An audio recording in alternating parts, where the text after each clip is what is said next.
Kitsunes Power by TheBeardedOne. Lee Senpai. Naruto ni-chan. Gai Sensei. Naruto Kuin. Lee Senpai. Gai Sensei. Naruto ni-chan.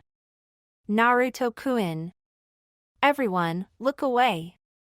Anko yelled as Gai, Lee and Naruto hugged as in the background, waves crashed against the rocky shore as the sun sank towards the horizon. Gagaha warned you. Anko said mercilessly. Gragagawa? The unbreakable sunset genjutsu. Kakashi explained. No one understands it, and only Gai can perform it. Not true, my eternal rival. Gai proclaimed. Lee's control of his recently unlocked chakra has advanced to the point that he can also create the sunset of youth without aid. Is there something wrong with him? Gai asked, staring at the shaking Zabuza curiously. First time seeing the sunset. Anko explained as Naruto exchanged bows with Niji and let Tenten give him a hug. The first time it happens is always a shock. What are you doing here? My cute students and myself are leaving to perform a border patrol and which will last for a fortnight. Gai replied. It is good to see you. I was getting concerned that something unyouthful had happened to you. I know Momochi Zabuza from the bingo book, but who is this young lady? I'm a boy. Haku muttered. Why does everyone mistake me for a girl? To be fair, Haku, Sakura said, you do look quite feminine, and your long hair doesn't help. You look more like a girl than Niji does. Hey! Niji yelled. Haku gave him a long look. He does look quite feminine, yes. Niji-san, how do you stop people mistaking you for a girl? Oh, it happens quite often. Tenten giggled, ignoring Niji's glare. He got propositioned 3 times on our last C-rank mission. Tenten. What? It's true. Zabuza closed his eyes and shuddered, then fixed his gaze on Kakashi. You weren't kidding about the crazies, were you? Nope. What crazies? Gai asked. I'm sorry, did you say something? Arf. Gai screamed. You know your hip and too cool attitude really annoys me, Kakashi. If I were not leaving for a mission, I would challenge you to another youthful contest. Zabuza stared at him, mouth working but unable to actually say anything. Gai, Anko said. We need to get moving, and you probably do as well. Good luck on your mission. Thank you. Gai declaimed, giving her a thumbs up. Come, my cute and youthful students, border patrol awaits. Zabuza watched them leave, then shook his head. Please tell me that he's the worst. Anko laughed. Gai's the resident taijutsu master and shouts about youth. Kakashi reads porn, I work for TNI where I really let my sadistic side out. Kurenai really dislikes perverts and casts genjutsu on people who act perverted around her. The more powerful we get, the stranger we get. Don't worry, you'll get used to it. Oh. Dolphin Kuin.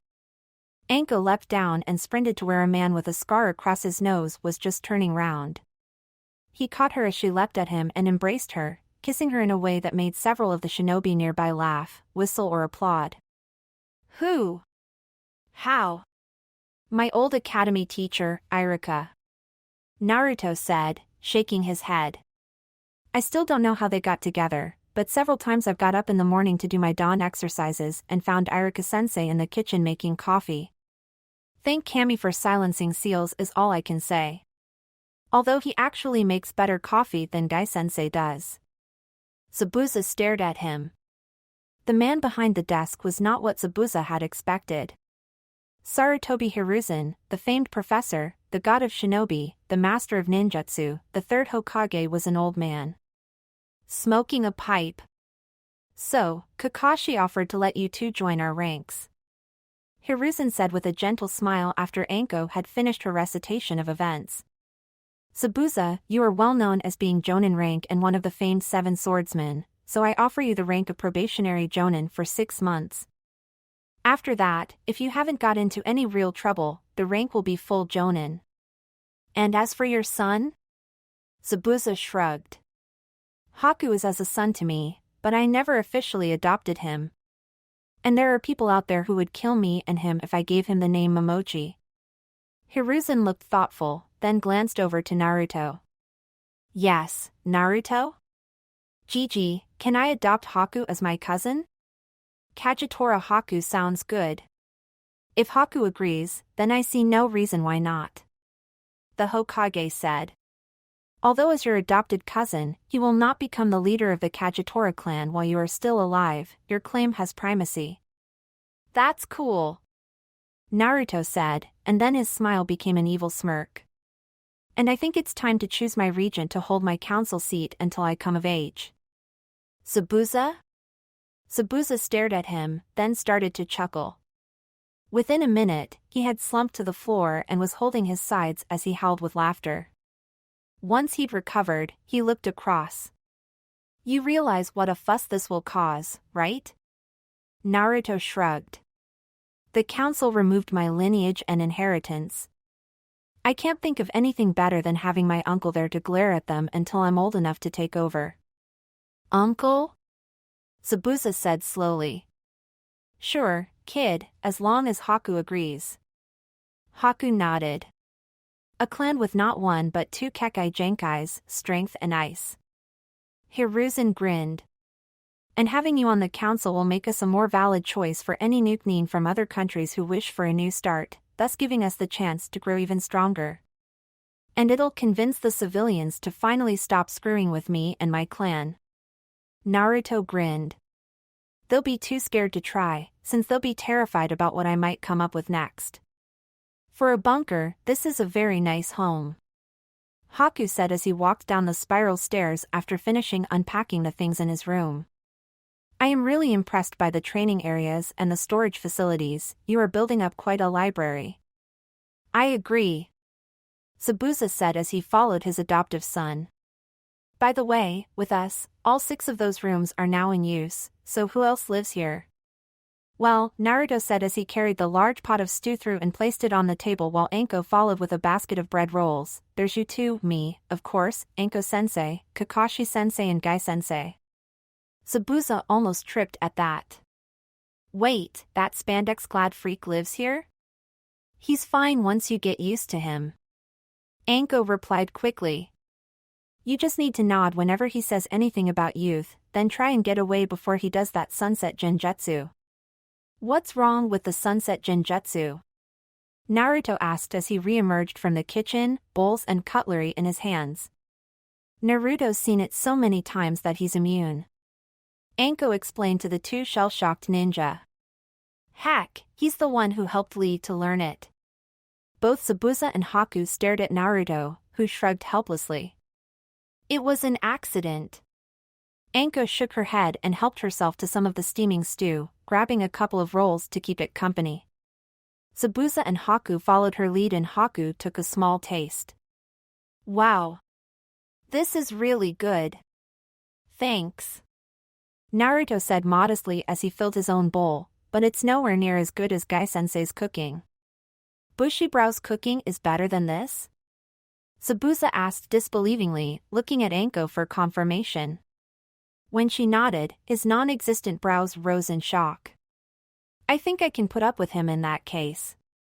Gai-sensei often brings his team here for team-building meals. Naruto said with a smile. Kakashi-sensei said that now his team has improved, he might do the same. That reminds me. Anko said. Kurenai passed a message to me for you. The Hyuga clan wants to speak with you mid-afternoon. I'd suggest formal wear. Naruto stared at her. But Anko-sensei, I don't have any formal wear. I ordered some for you before we went to Wave, a formal kimono made of the same material as your normal things, as well as some funeral clothes since just in case. You never know when you might need them. Zabuza agreed. Naruto glared at them. Naruto paused and swallowed nervously at the sight of Hyuga Hayashi stood motionless in the entrance to the Hyuga grounds. Taking a deep breath, he resumed his walk. Don't panic so much, Kit. If things go wrong, you can always summon your sword and cut your way out. Thanks, Kyubi-sama. Naruto replied. I'm still nervous, though. What do you think they want? I have no idea, Kit, but I don't think it's anything bad. Just stay calm and composed, and don't break anything fragile. You know, doors, walls, mountains, that kind of stuff. Naruto managed not to laugh at Kyubi's joke as he covered the remaining distance to the entrance where, remembering the lessons Anko had drilled into him, he bowed. Good evening, Hyuga Hayashi-sama. Thank you for inviting me. Greetings, Kagetora Naruto-san. Thank you for responding to my request. Please, come with me. Don't ask what he wants, Kit. Kyubi warned before Naruto could open his mouth. He will tell you when he is ready, and not a moment before. Thanks again, Kyubi-sama. Naruto followed Hayashi to a private room where, to his surprise, Hinata was waiting. As they entered, she rose to her feet and bowed deeply to him. Feeling even more nervous than before, Naruto bowed back. Please, be seated. Naruto sat down as neatly, and carefully, as he could, feeling incredibly clumsy compared to how Hayashi and Hinata seemed to simply sink smoothly into a sitting position. Hayashi held out his hand and Hinata pulled a scroll out of her sleeve and handed it to him. Before we begin, I feel I must apologize for failing you, Naruto-san. Hayashi said, causing Naruto to blink in surprise.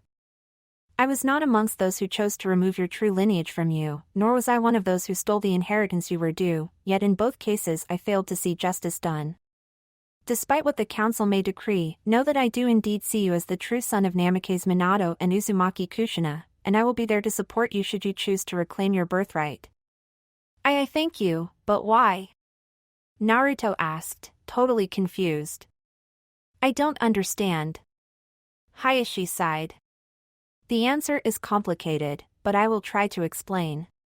My wife and your mother were close friends, we were two of the very few who were actually aware that your parents had married.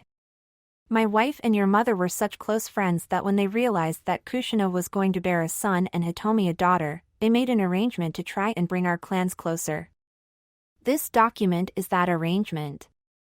Hayashi handed the scroll over and Naruto slowly unrolled it. Kyubi-sama, do you understand any of this? Look down a little bit more I see. I think this is a marriage contract between you and that girl in the corner. A marriage contract between me and Hinata?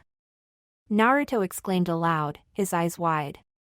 Only if the two of you agree. Hayashi said placidly. I had almost forgotten the existence of this scroll since I did not know you were the son of my old friend until your lineage was revealed and Hinata found this scroll, which is not so much a marriage contract as a marriage option. What that means is that should you both agree, you will be married, if not, then the clan council will regain control over whom Hinata is to be married to. Naruto looked across at the blushing girl. Hinata, you found this scroll? Yais, Naruto-san. Naruto's next question died on his lips as Hinata's eyes met his. After a moment, he spoke. Hinata, before you say anything else, there is something you should know. If it's the Kyubi, I'll already know. Naruto stared at her in shock. You know? And you still? You are not the Kyubi, Naruto-kun. Hinata said quietly but firmly. You hold it, but you are not it, and only an idiot would think otherwise. I know you for yourself, and love you for it.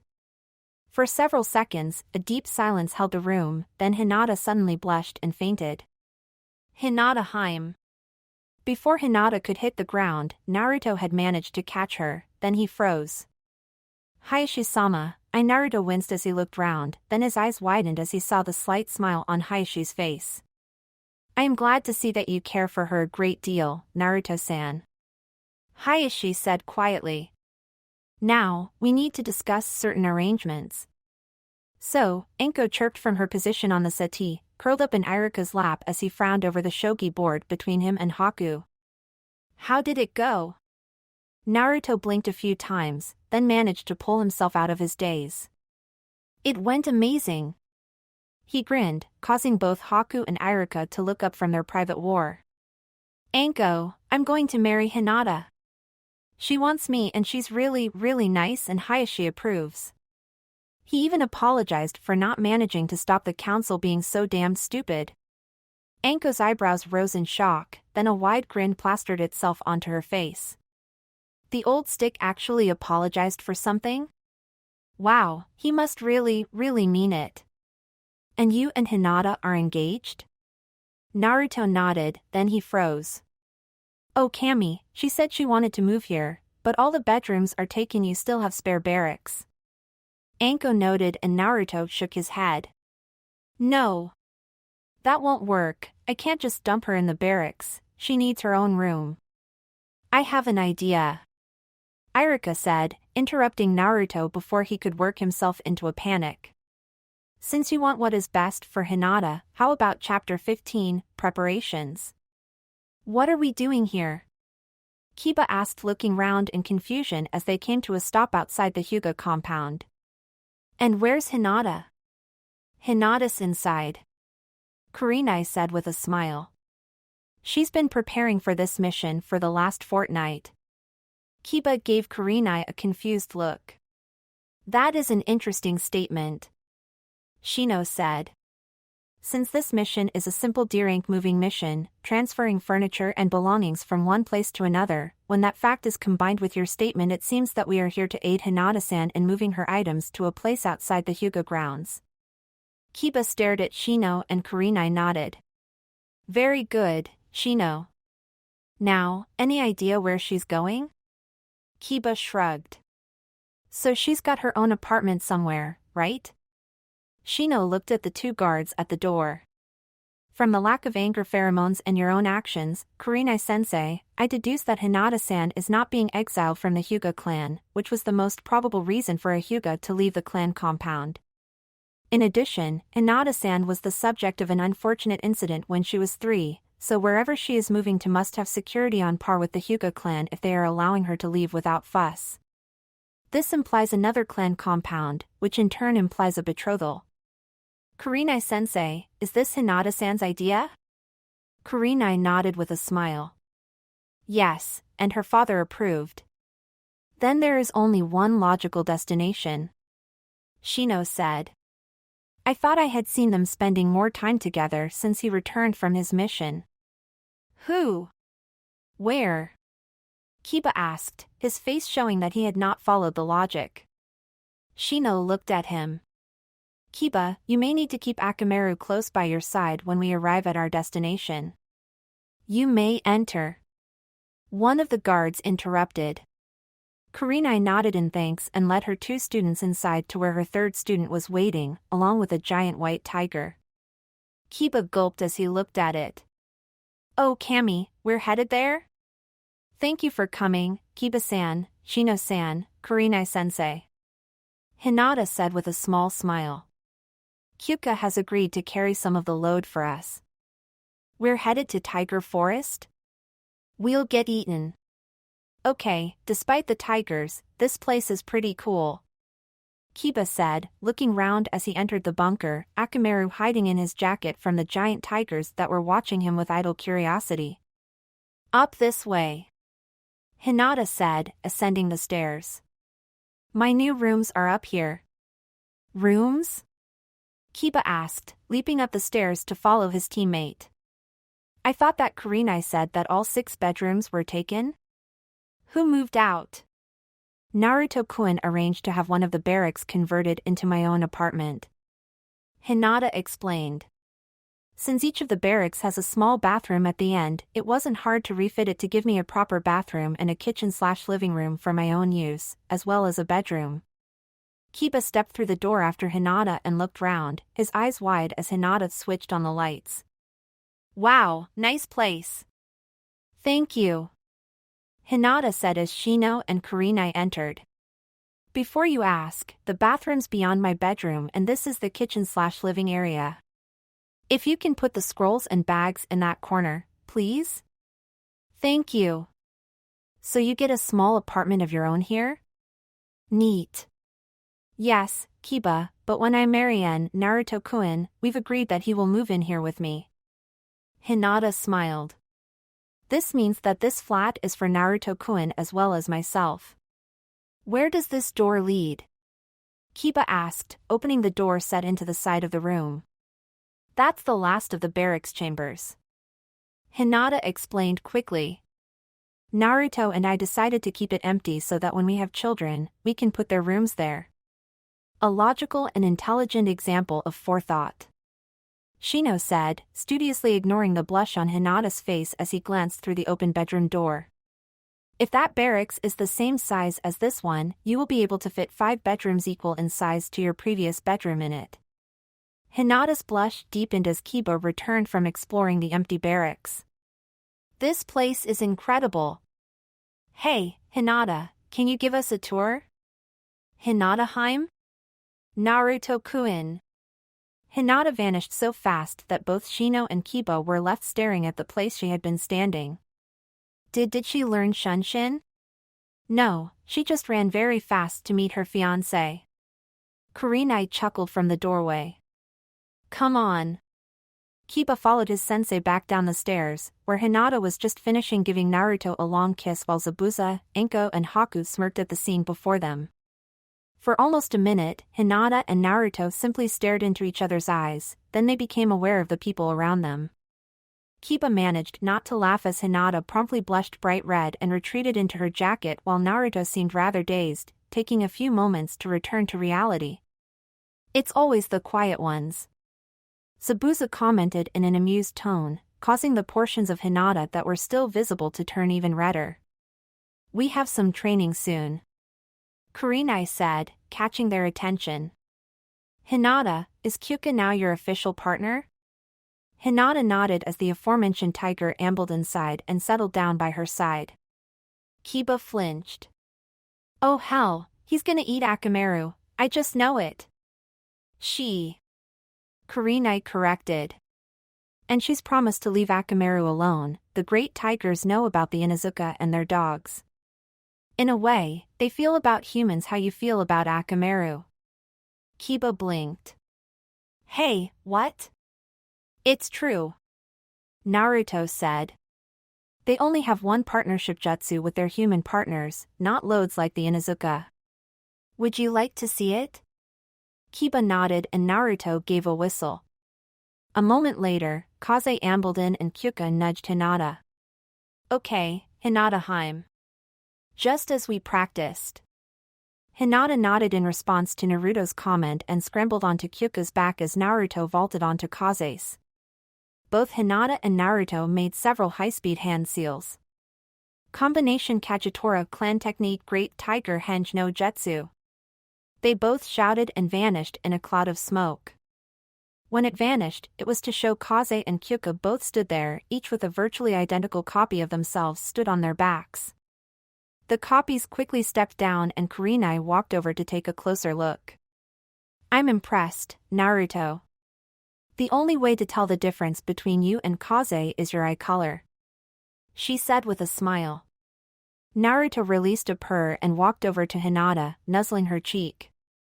And Hinata, it looks like you have your Byakugan in this shape. Kurenai said slowly. Can you use it? Hinata concentrated, releasing a slight growl, and her eyes changed slightly, the fur beside her eyes suddenly ruffling up in a pattern very similar to the enlarged veins of a normal Byakugan. She blinked a few times, then nodded. Shino whistled in amazement.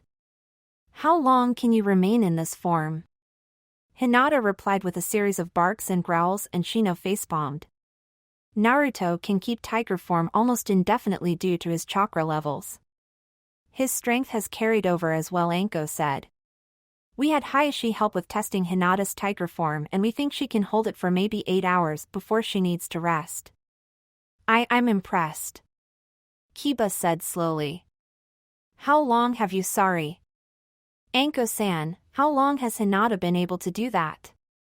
Kyuka and Hinata managed to synchronize enough to do it 3 days ago.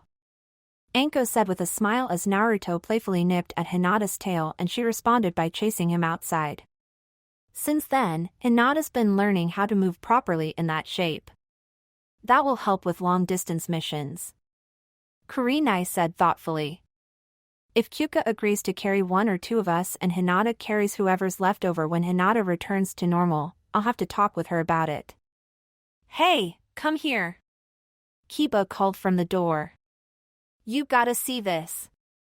Hinata just pinned Naruto for the second time. Go Hinata. I wonder if she can use Jukin in tiger form? That would be scary. Moving on.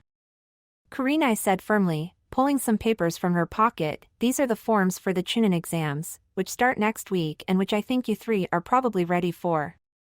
The choice is yours. If you think you are ready, fill out your form and return it to me as soon as possible. Kiba, here you go. Shino, this one's yours, which just leaves Woe. Hinata bounded past, snatching the form from Kurenai as she did so, pursued by Naruto who leapt onto her, only for her to roll over and end up on top of him. Pinned him again. Kiba laughed. Face it, Naruto, you can't win against Hinata. Heck, neither Shino or I can, and I've been using weights to get better. Both tigers vanished in a cloud of smoke as they reverted to their real forms. The smoke dissipated to show Hinata, still holding the Chunin form in her mouth, straddling Naruto's thighs, her hands pinning his shoulders to the floor. Zabuza promptly started laughing. Hinata, you may wish to consider what that looks like, Kurenai said. Hinata looked round in confusion, looked down and then threw herself off Naruto with a squeak, her face turning almost purple as she blushed furiously. Kurenai managed to turn her laughter into a cough. So, Anko, you putting Naruto into the exams? Hell, yeah, kid's more than ready. Anko gloated, pulling a familiar form out of her coat pocket. Problem is, the old geezer said that as Naruto had so many advantages, he'd be penalized in stage 2. I'm not entirely sure what the old man's planning, I know. Zabuza smirked. The Hokage asked me to proctor the second stage. Ha, a chance to terrify a whole load of genin, should be fun. Ibiki's already giving me tips. I fear for my students already. Kurenai said with a smile. Okay team, practice time. The knock on the door sounded just as Hinata was placing the last of her new books, a gift from her father as a part of his ongoing apology to her, on the shelves. Come in. As Hinata turned, the door slid open and Naruto stood there with a smile on his face and a covered tray in his hands. I come bearing gifts, he said as he stepped in, proffering the tray. Hinata lifted the lid and her eyes lit with pleasure. Cinnamon rolls. Fresh from the oven. Naruto confirmed. I made them myself, I hope you like them. Hinata nodded, unable to speak since she was busy eating the one that she had grabbed from the tray. Naruto grinned at her and gently placed the tray on the table, lifting the lid again so that Hinata could take a second one, then he leaned forwards and kissed her cheek. You had some icing there, he said as she blushed. Hinata paused, then with a mischievous smile she placed a small blob of icing on her other cheek. Naruto grinned, kissed it and then kissed her forehead. I didn't have icing there. Hinata mock protested and Naruto shrugged. Not yet, you didn't. He teased, then he sat down on the sofa and motioned for Hinata to sit by him. Hinata, I actually came to ask for a favor in the exams tomorrow. Hinata turned to look at him. Well, 3 favors. First, if we end up on opposite sides, don't hold back against me. I don't want you to fail to get the promotion you deserve because I happen to get in your way. Only if you promise the same. Hinata half whispered and Naruto nodded. Second, believe in yourself. You still doubt your strength occasionally. Don't. Inside, where it counts, you are probably stronger than me. Believe it, believe me, and most of all, believe in yourself. Hinata nodded, the half-devoured cinnamon roll in her hands forgotten. I'll try. And the third? Kakashi-sensei confirmed that the Chunin exams can be dangerous. Naruto stated. The third favor, don't die, Hinata. We've only truly been together a few weeks, you've only been here less than a week, yet you've become my most precious person. Please, be careful. Hinata felt her eyes fill with tears and she leaned across to kiss Naruto on the cheek. You promised that too. I didn't go to all that effort in chasing you to lose you. I promise. Naruto whispered, lightly hugging her. You have my word, and I never break my word. For several minutes, they sat there, simply enjoying each other's presence, then Naruto sighed. It's getting late, and we both need a good night's sleep for tomorrow. Hinata sighed. I suppose so, but I just got comfortable. Yeah, so had I, Naruto admitted, trying to hide a yawn. Well, I suppose another 5 minutes won't make a difference. Zabuza emerged from his room adjusting his mask. Rubbing his eyes in an attempt to finish waking up, he turned towards the stars and paused as he saw Anko, Haku, Kakashi and Dai all outside the open door to Hinata's apartment, several of them holding cameras. As he approached, Haku motioned for him to be quiet. What's up? Zabuza whispered, curiosity roused. What are you all okay? That's just too damned cute. Damn it, where's my camera? Haku smirked, holding up Zabuza's camera, then he turned back and looked at the sofa where Hinata was fast asleep, curled up in Naruto's lap with her head nestled against the side of his neck and his arms holding her protectively, coincidentally holding the blanket in place. Who provided the blanket? Zabuza asked quietly. If they thought they needed a blanket, they'd probably have just gone to bed. Anko blushed slightly. Why, Anko? Kakashi teased. I didn't know you cared about them that much. Actually, it was me. Came a voice and everyone looked round to see Iruka standing behind them, shirtless and with a mug of coffee in his hand. I saw the light on, checked and found them like that, so I grabbed the blanket from Hinata's bed to keep them warm and switched off the light. Then he returned to keep me warm. Anko giggled. For a few more minutes, everyone watched the sleeping couple, then Zabuza spoke up. So, who's going to wake them?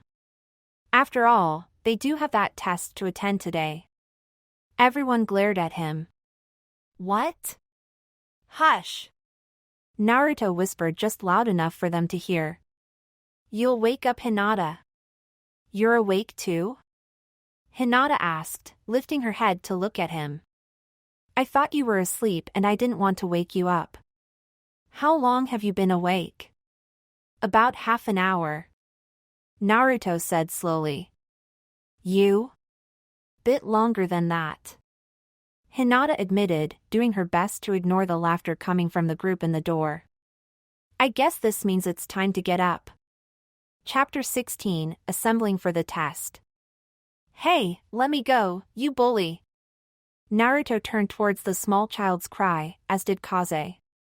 Concentrating briefly, Naruto used his newly mastered Shunshin to move to the rooftops, then a second one to where the black-clad ninja with the odd face paint was holding the boy who he recognized as the Hokage's grandson.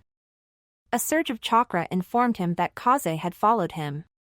What the hell? The face-painted one gasped, pointing at Kaze. What is that thing? Where did it come from? His name is Kaze, and he is my companion. Naruto said, stepping forwards and placing his hand gently on the ninja's arm. Please put Konohamaru down. The brat ran into me. The ninja snarled. I said sorry. Konohamaru yelled and Naruto paused as he processed the odd sense, then flexed his spare hand. Come. The Kitsune's claw materialized in his hand, the blade just shy of touching the wrapped bundle on the back of the ninja. The ninja froze and Naruto looked across at the blonde female ninja staring at him in shock. From your headbands, I see you are from Suna. He said calmly. Your fan shows you to be a wind user, while the one whose head I am holding my sword above is a puppet user, one using his puppet to try and intimidate the Hokage's grandson, even though that is a stupid thing to do. As you are unescorted, I assume you are here for the Chunin exams, yes? For several seconds, no one moved, then Konohamaru was dropped onto the ground. How did you know that? Who are you? the girl asked. My name is Kagetora Naruto and my companion is Kaze. Naruto said as he replaced his sword, letting it adhere to his back. May I know your names? I'm Temari no Sabaku, this is my brother, Kankuro. Naruto inhaled deeply. And the other who smells of your lineage? The one in the tree who smells of blood, death, sand and, for some reason, tanukis? Kankuro and Temari both spun round to see a figure appear. Gaara Kankuro stuttered. Kid, that boy holds the Shikaku, the one-tail who controls sand. From the way his yokai's leaking, his seal must be pretty bad. So you're Gaara, the one who is the first of the 9. Naruto said slowly, hiding a smirk as Gaara's eyes widened. I am honored to meet you. I am Kagetora Naruto, the one who is 9th of the 9. Perhaps we can speak about Fuin Jutsu and the effects if misapplied sometime. Gaara stared at him and then sent Shinshin to stand beside his siblings. Kankuro, Temari, we are leaving. Now. The other 2 swallowed and moved away, occasionally glancing behind them as they did so. How did you do that with your sword? Konohamaru asked, eyes wide. Naruto looked down at him. A special seal in the metal lets me summon it. Are you all right? I'm fine. Konohamaru said, eyes fixed on Naruto's sword, then jumping to Kaze, who was looking at him with an amused expression. Wow, Gramps said the great tigers were big, but can I ride him, please? Kaze looked at him, then nodded and lay down. Naruto sighed. Hop on, then we'll talk. And when I defeat Gramps and become Hokage, no one will call me honorable grandson again, I hate being called that. Konohamaru finished. Naruto managed not to smile at the kid's overly simplistic outlook. You realize that there's more to be Hokage than just being the strongest? What do you mean? Naruto looked ahead, seeing the academy approaching. I talked about this a lot, not only with your grandfather, but with several others, Hitaki Kakashi, Madogai, Mitarashi Anko, Yuhi Kurenai. I got a good idea of the burdens of being Hokage. No, listen. To be a Hokage, you must not only be strong, you must be willing to make sacrifices for the village. You must be willing to send others, those you command and even members of your family, on suicide missions if required for the good of the village. You must be ready to deal with liars, charlatans, traitors and murderers and do so as if they were your most trusted aides while still remembering what they have done, all for the good of the village.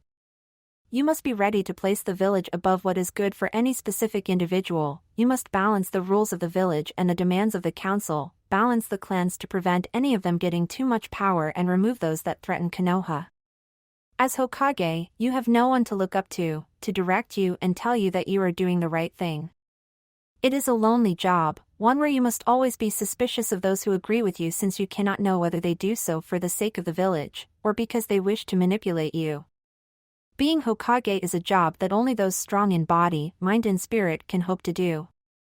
Any shred of doubt can destroy you once you reach that position, yet you need to constantly ask yourself if you are doing the right thing. Just because you are Hokage, that doesn't mean you can do whatever you want. If you doubt me, talk to your grandfather about it. And ask him to tell you about the son of the Yondaime who never existed, and why the rule preventing him from existing remains. Now, it's time for you to go. Naruto dropped down and carefully lifted Konohamaru down. Smiling at the now thoughtful and slightly confused child, Naruto moved towards the entrance and paused, looking at the crowd. I can just push through, but Kaze, let's go up. Moving to the side of the academy, Naruto simply walked up the wall towards the roof, years of practice letting him do it reflexively. Reaching the top, he swung over the ledge, onto the flat roof, Kaze at his heels. Naruto-kun. Wait! Naruto leaned over the edge and offered his hand first to Hinata, then to Kiba and Shino. Kyuka flowed over the edge and headbutted Kaze playfully. Your decision to circumnavigate the adversarial congregation and select an alternate route to the required destination was a move which I had not anticipated, but which upon reflection seemed to be the most efficient way to proceed. Shino said. Kiba looked at him. Avoiding the crowd was very clever and we decided to join you. Shino said. Kiba nodded in understanding. My eternal friend and rival, I saw you climb the wall and decided to follow your youthful example. A voice said, and Naruto turned to grin at Lee and his two teammates. It was a drag getting up here, but it saves time and effort overall. Another voice sighed and Naruto turned to see Shikamaru and his team pull themselves up. Team 7 decided to go the troublesome way through the crowd. Naruto shrugged. Then let's head down. I think it was room 301, yes? So, 10 of the rookie 13 are here. A voice said. Naruto turned round to see a young silver-haired man approaching them, a smile on his face and a Konoha Hitayate on his head. And here come the final 3.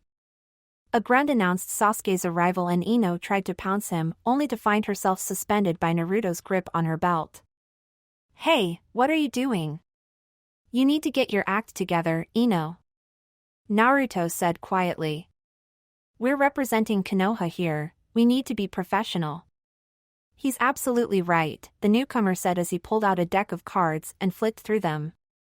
Oh, I haven't introduced myself yet.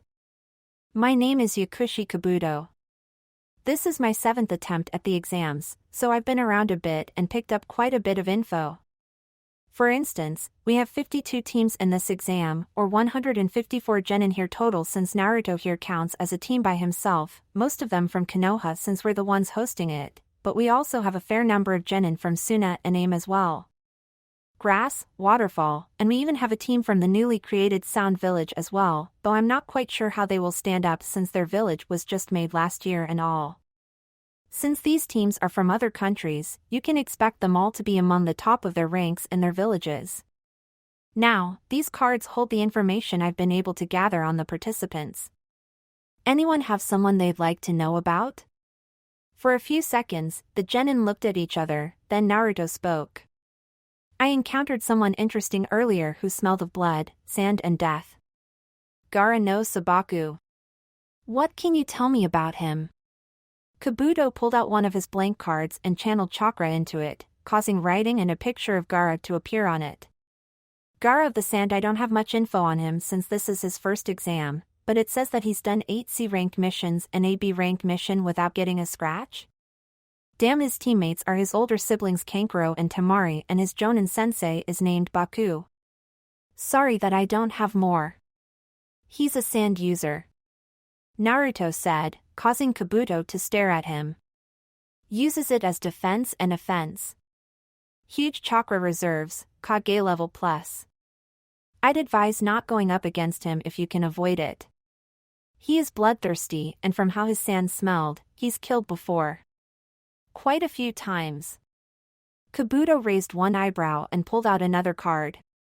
You've intrigued me, let's see, Kachitora Naruto, sole genin member of Team 11 under Jonin Midarashi Anko, formerly the student of Hitaki Kakashi and Mado Gai.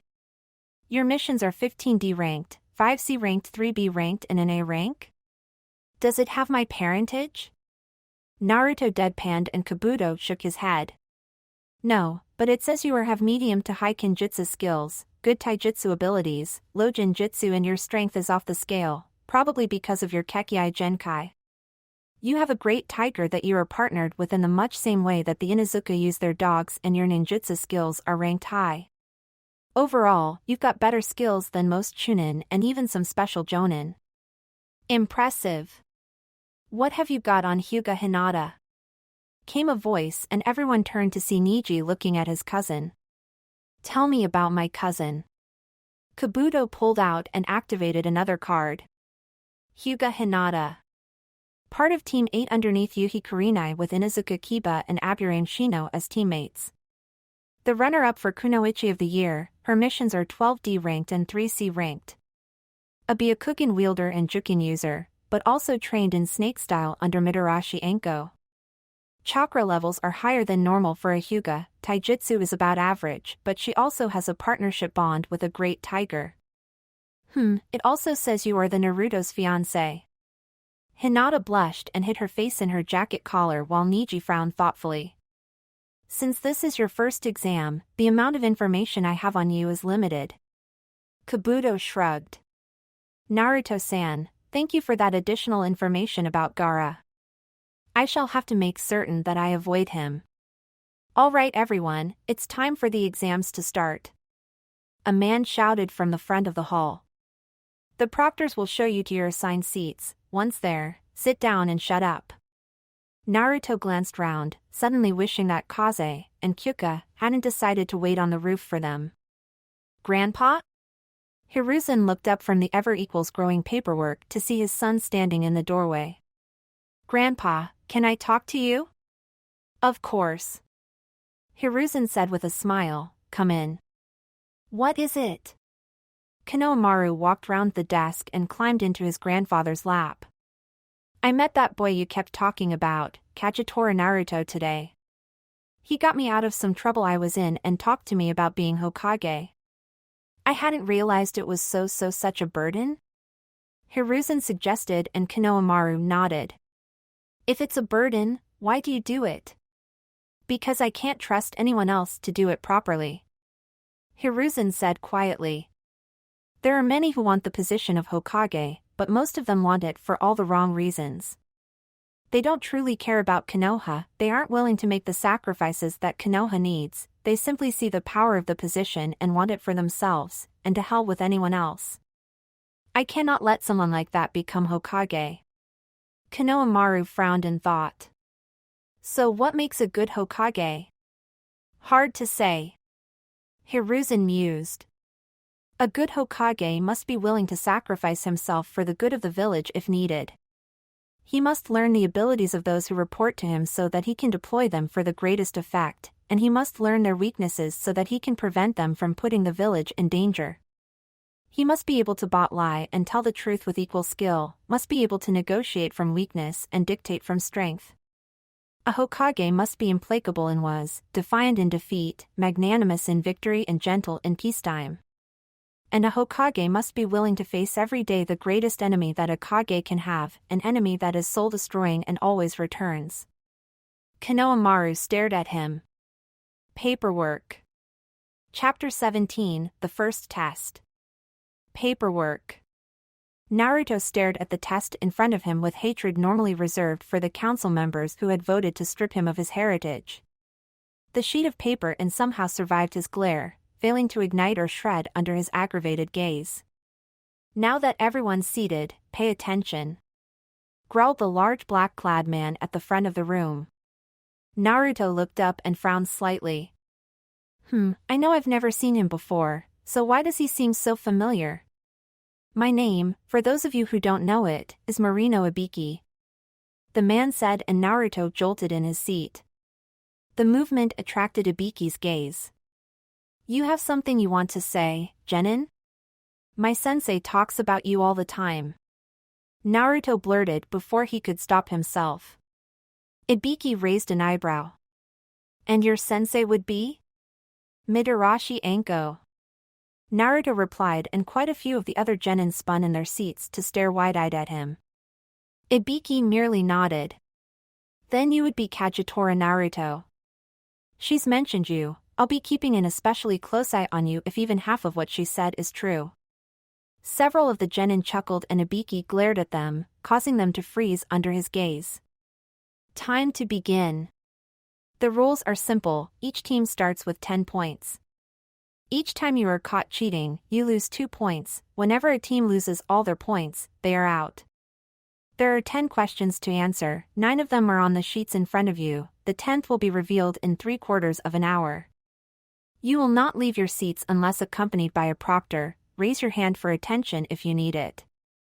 Naruto, since you have no teammates in this test with you, you will start with 6 points instead of 10. Any questions? Tough. Turn over your sheet and begin. Naruto flipped the sheet over and his eyes widened as he saw the questions. What?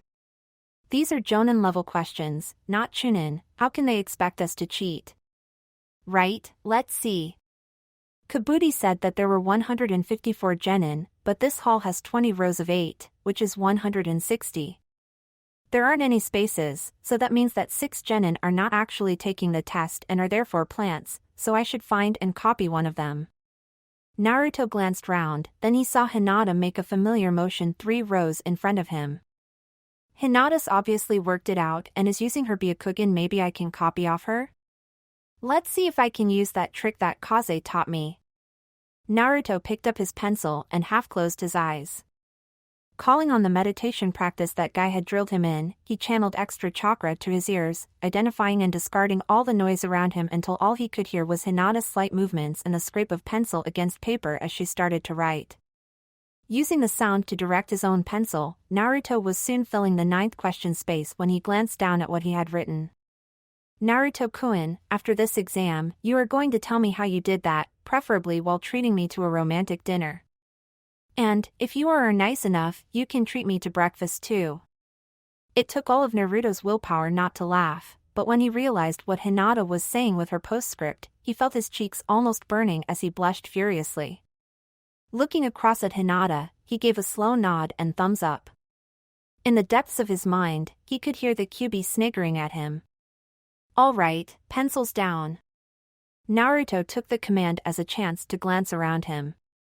Almost half the desks were vacated, the genin in question having been caught cheating too many times and expelled. At the front of the room, Ibiki glared at them. You've done well so far, but this is where the rules change. Before I give the 10th question, be aware that getting it wrong means not only that you are expelled with your team, but that you will never be allowed to participate in another Chunin exam again. Naruto frowned as cries of outrage and denial rose around him. Something's wrong. Ibiki-san doesn't have that kind of authority anywhere else, and I doubt that Konoha would be willing to let someone's career just die that way. What could he be up to? If anyone wishes to avoid this by leaving, they can do so now, but if anyone chooses to resign, their team goes with them. Several genin rose, with apologetic glances to their angry teammates, and made their way to the door. Naruto glanced round. I think I have this figured out, but let's thin the herd. The weak links are Sakura and Ino. Tenten and Hinata are both very strong, and most of the other boys are either too arrogant, self-confident or intelligent to simply quit. So as soon as I see Ino or Sakura move, I need to do something to boost their self-confidence, or persuade them to stay put. After another minute of silence, Sakura started to rise and Naruto slammed his hand against his desk, causing it to shatter in a cloud of splinters. Ibiki, you've played with our minds long enough. Just give us the damned question already. None of us are going to back down now. We're not cowards. Sakura slumped back into her seat. Ibiki glared at him, then sighed. All right. Everyone in? No one wants to wait until next time? Very well then. Prepare yourselves, the 10th question has been answered. You all pass. For a breathless sliver of eternity, the hall remained silent, and then half the students reacted. What? Ibiki held up his hand for silence. The 10th question was whether or not you were willing to gamble on a possible victory with incomplete information. There will come a time when you have a mission, but you lack the information to know the safest way to do it. Will you go on, or retreat? This was a test of your courage and, for almost all of you, your belief in your teammates. Naruto sighed in relief. Then what about the other 9 questions? Kiba shouted. A test of your ability to evade detection. Ibiki said. Something that you will need as a ninja. Ibiki removed his bandana, revealing numerous scars and wounds. You see these scars? I got them when I failed to avoid detection on a mission. I was captured, tortured, interrogated for weeks. I was rescued by my team, but my scars were beyond healing by then. Someday, you may have to face what I did, suffering with only the hope of your teammates completing their mission to sustain you. The life of a shinobi, the life you have all chosen, is not an easy one. As Ibiki replaced his headband, a slab of ice formed by his side.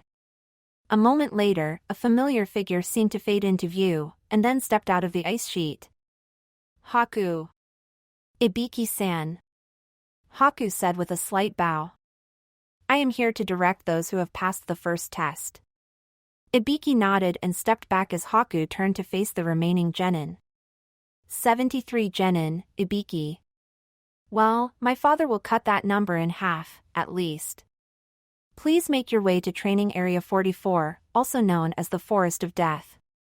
Those of you who do not know where it is, please follow those who do. You are to be there by noon. Haku stepped back into his ice mirror and faded from view, then the mirror cracked and collapsed in a pile of ice shards. That is a nice trick, Kiba said, off-filling his voice before looking round and seeing that most of the genin were already headed towards the door. Hey, wait! Ibiki looked up as one of the proctors marking the test snorted with laughter. What? Anyone know who would call Naruto Naruto-kun? The Chunin asked. Sounds like Hyuga Hinata, said a female Chunin. I heard that she's engaged to him. Why? Whoever has her sheet, please read the last part of the answer to question 9. Ibiki shuffled through the papers in front of him and found that he had the sheet in question. Glancing quickly down the answers, noting in passing that all of them were answered correctly, he paused at the last 2 lines. She wrote a question for Naruto, Ibiki said. And she does indeed call him Naruto-kun. How did you know? I think Naruto copied from her somehow. The Chunin grinned. Is the last bit on her paper Naruto-kun? After this exam, you are going to tell me how you did that, preferably while treating me to a romantic dinner. And, if you are nice enough, you can treat me to breakfast too. Ibiki nodded. That's it, word for word. She was 3 rows in front of him and 1 sideways. How do you think he did it? And why would he copy that bit if he could see it? Not a clue. The Chunin laughed as several of the others in the room snickered and giggled. I think that we should ask Hinata about it after he's explained it to her. And after he's treated her to breakfast. Ibiki smiled slightly as most of the other Chunin gave up and started to laugh. The crowd of genin flinched as a giant sword hurtled overhead and embedded itself into a tree. A moment later, a tall masked man appeared on the sword, glaring at the assembled genin below. Listen up, maggots! He shouted. I am Momochi Zabuza no Kagetora, demon of the bloody mist and now Jonin of Konoha. And you have the honor of being my first group of victims.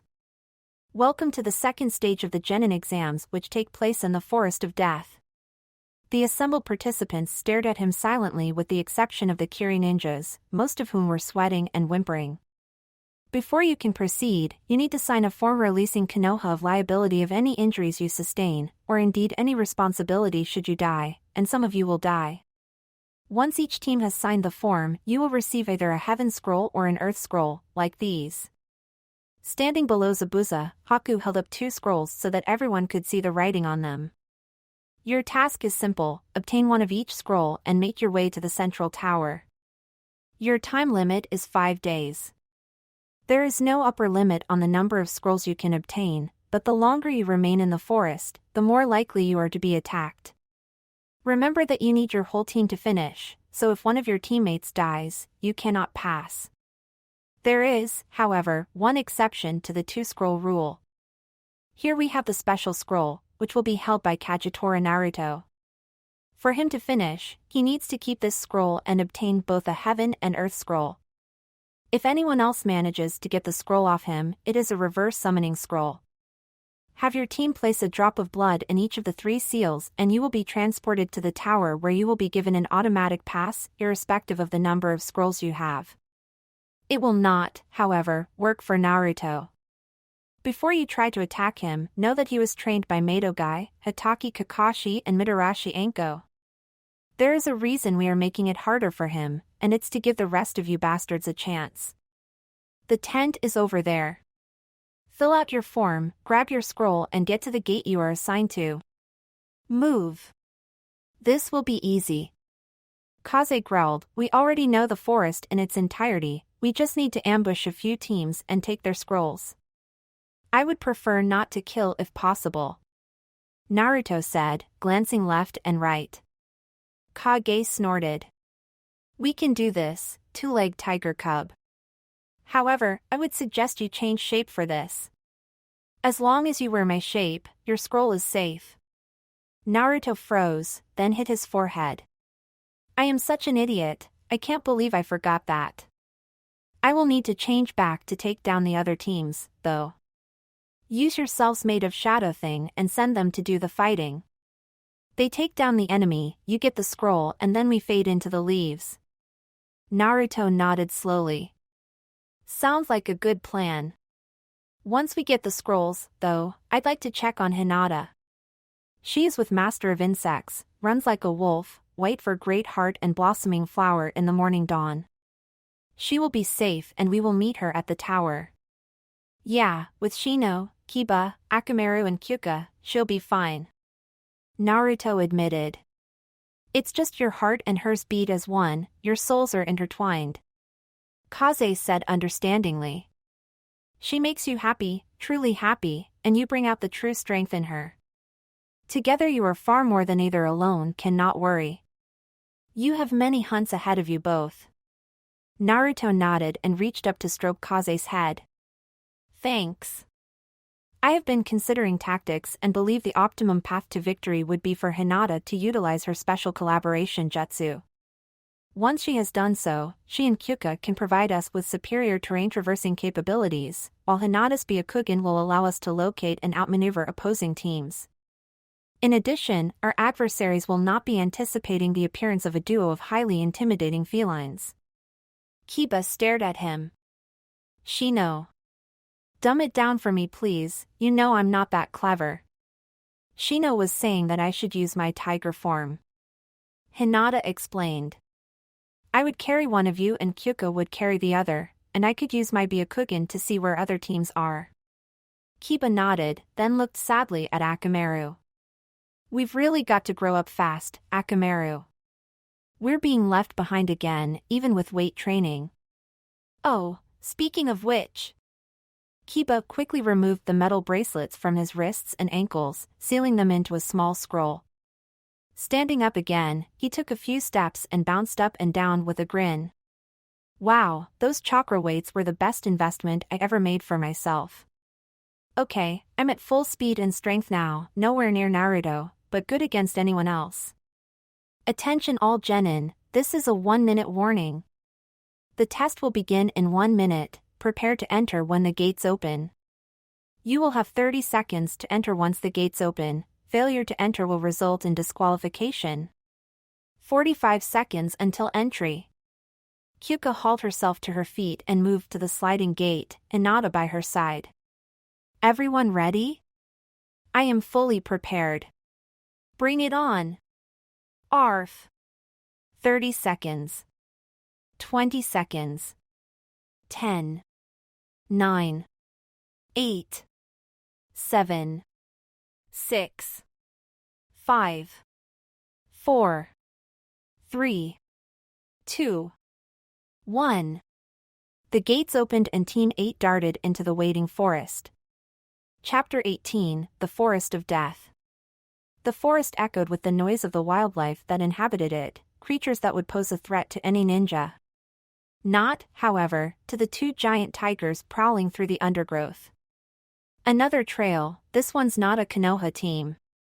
Kaze growled. The other tiger looked at him. Which way were they heading, and do any smell of sand, blood and tanuki? Kaze shook his head. You really have a thing about this Gaara, don't you? Is he really that bad? He holds a demon inside, like I do, but he reeks of death and killing. Kyubi warned me not to try and take him down in anything like a fair fight, and that even an ambush would probably not work. Kaze shrugged. This team smells of metal and rust, I think it is from the place called Rain. Naruto nodded and followed Kaze as he led the way towards their chosen targets. Combination Kagetora Clan Technique Great Tiger Henge no Jutsu. Kiba whistled in appreciation as the smoke dispersed to reveal 2 Kyukas.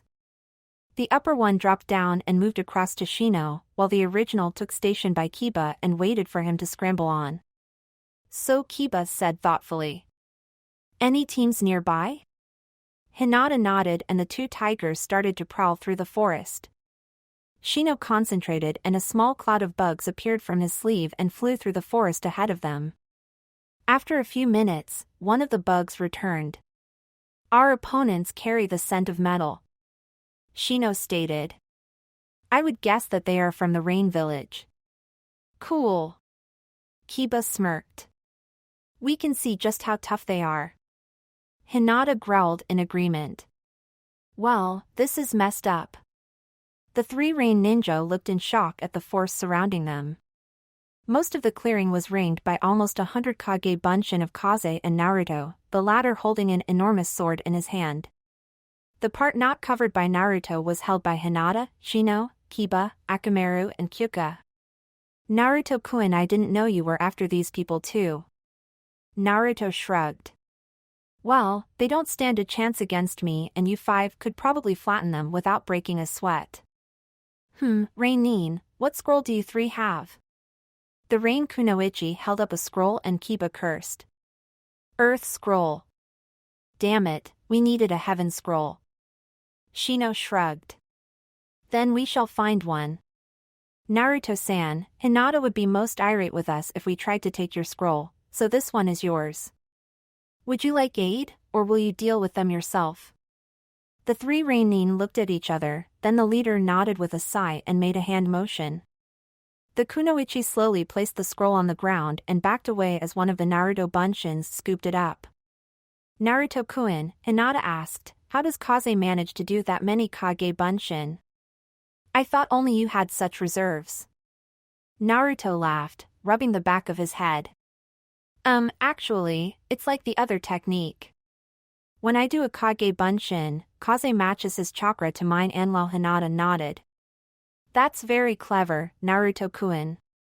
Naruto grinned. Well, I've got a heaven scroll to find, and so do you.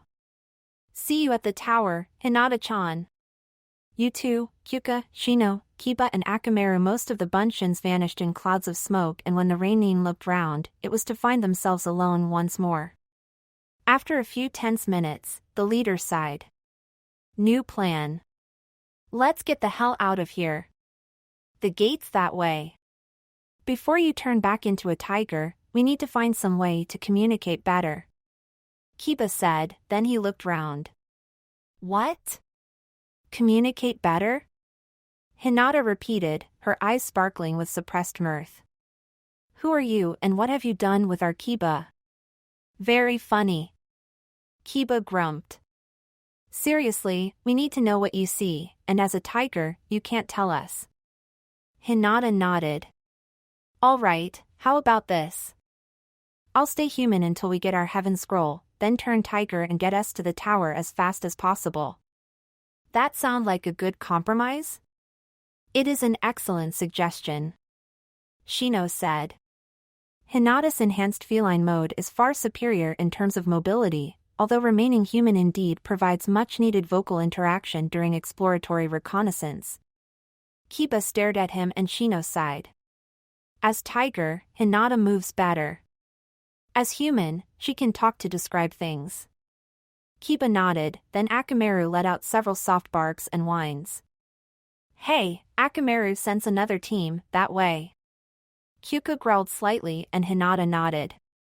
I agree. Akamaru has a very good nose. Kiba glowed with pride. Let's go. What are the odds? Kiba growled as their defeated adversaries retreated. 3 teams, all with the Earth Scroll. Are there any Heaven Scrolls at all out there? Shino nodded, frustration evident on his face. The odds do seem to be somewhat against us. If I were a religious person, I would assume that Kami was playing a joke on us. We can't give up. Hinata said with a frown. We have 3 Earth Scrolls, maybe we can find a team who have several Heaven Scrolls and simply trade? Trade? Kiba scoffed, and Shino lightly slapped him on the back of his head. The possibility of resolving our current state without violence is one that should not be discounted. Shino said sternly. Admittedly, it is not without risks of its own, given the possibility of ambush and betrayal, but it is nonetheless a definite possibility. Akamaru yipped and Kiba looked up. Another 2 teams over that way. Let's go. Needle Storm. Team 8 watched from their concealed location as the ninja threw his umbrella into the air. The umbrella spun, unleashing a near-solid wave of sunbon which slashed down and embedded in a sand shield that seemed to materialize around the red-haired Suna genin. How did you do that? Your technique is useless against me. Now you shall validate my existence. Sand coffin. More sand poured out of the gourd on the boy's back and engulfed the trio of older ninja. Sand burial. The sand surrounding the trio contracted, blood leaking through, then retreated, leaving 3 broken corpses behind.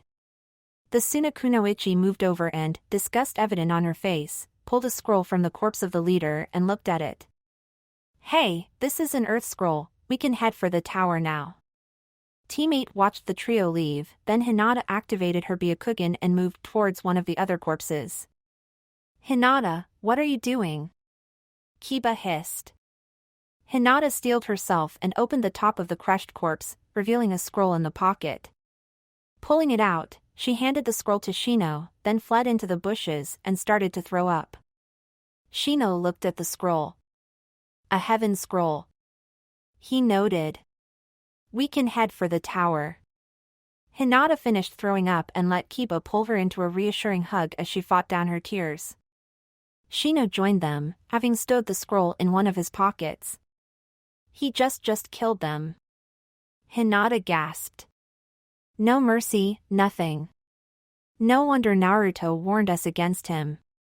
Kiba said, shaken. If I go up against him, I'm going to forfeit at once.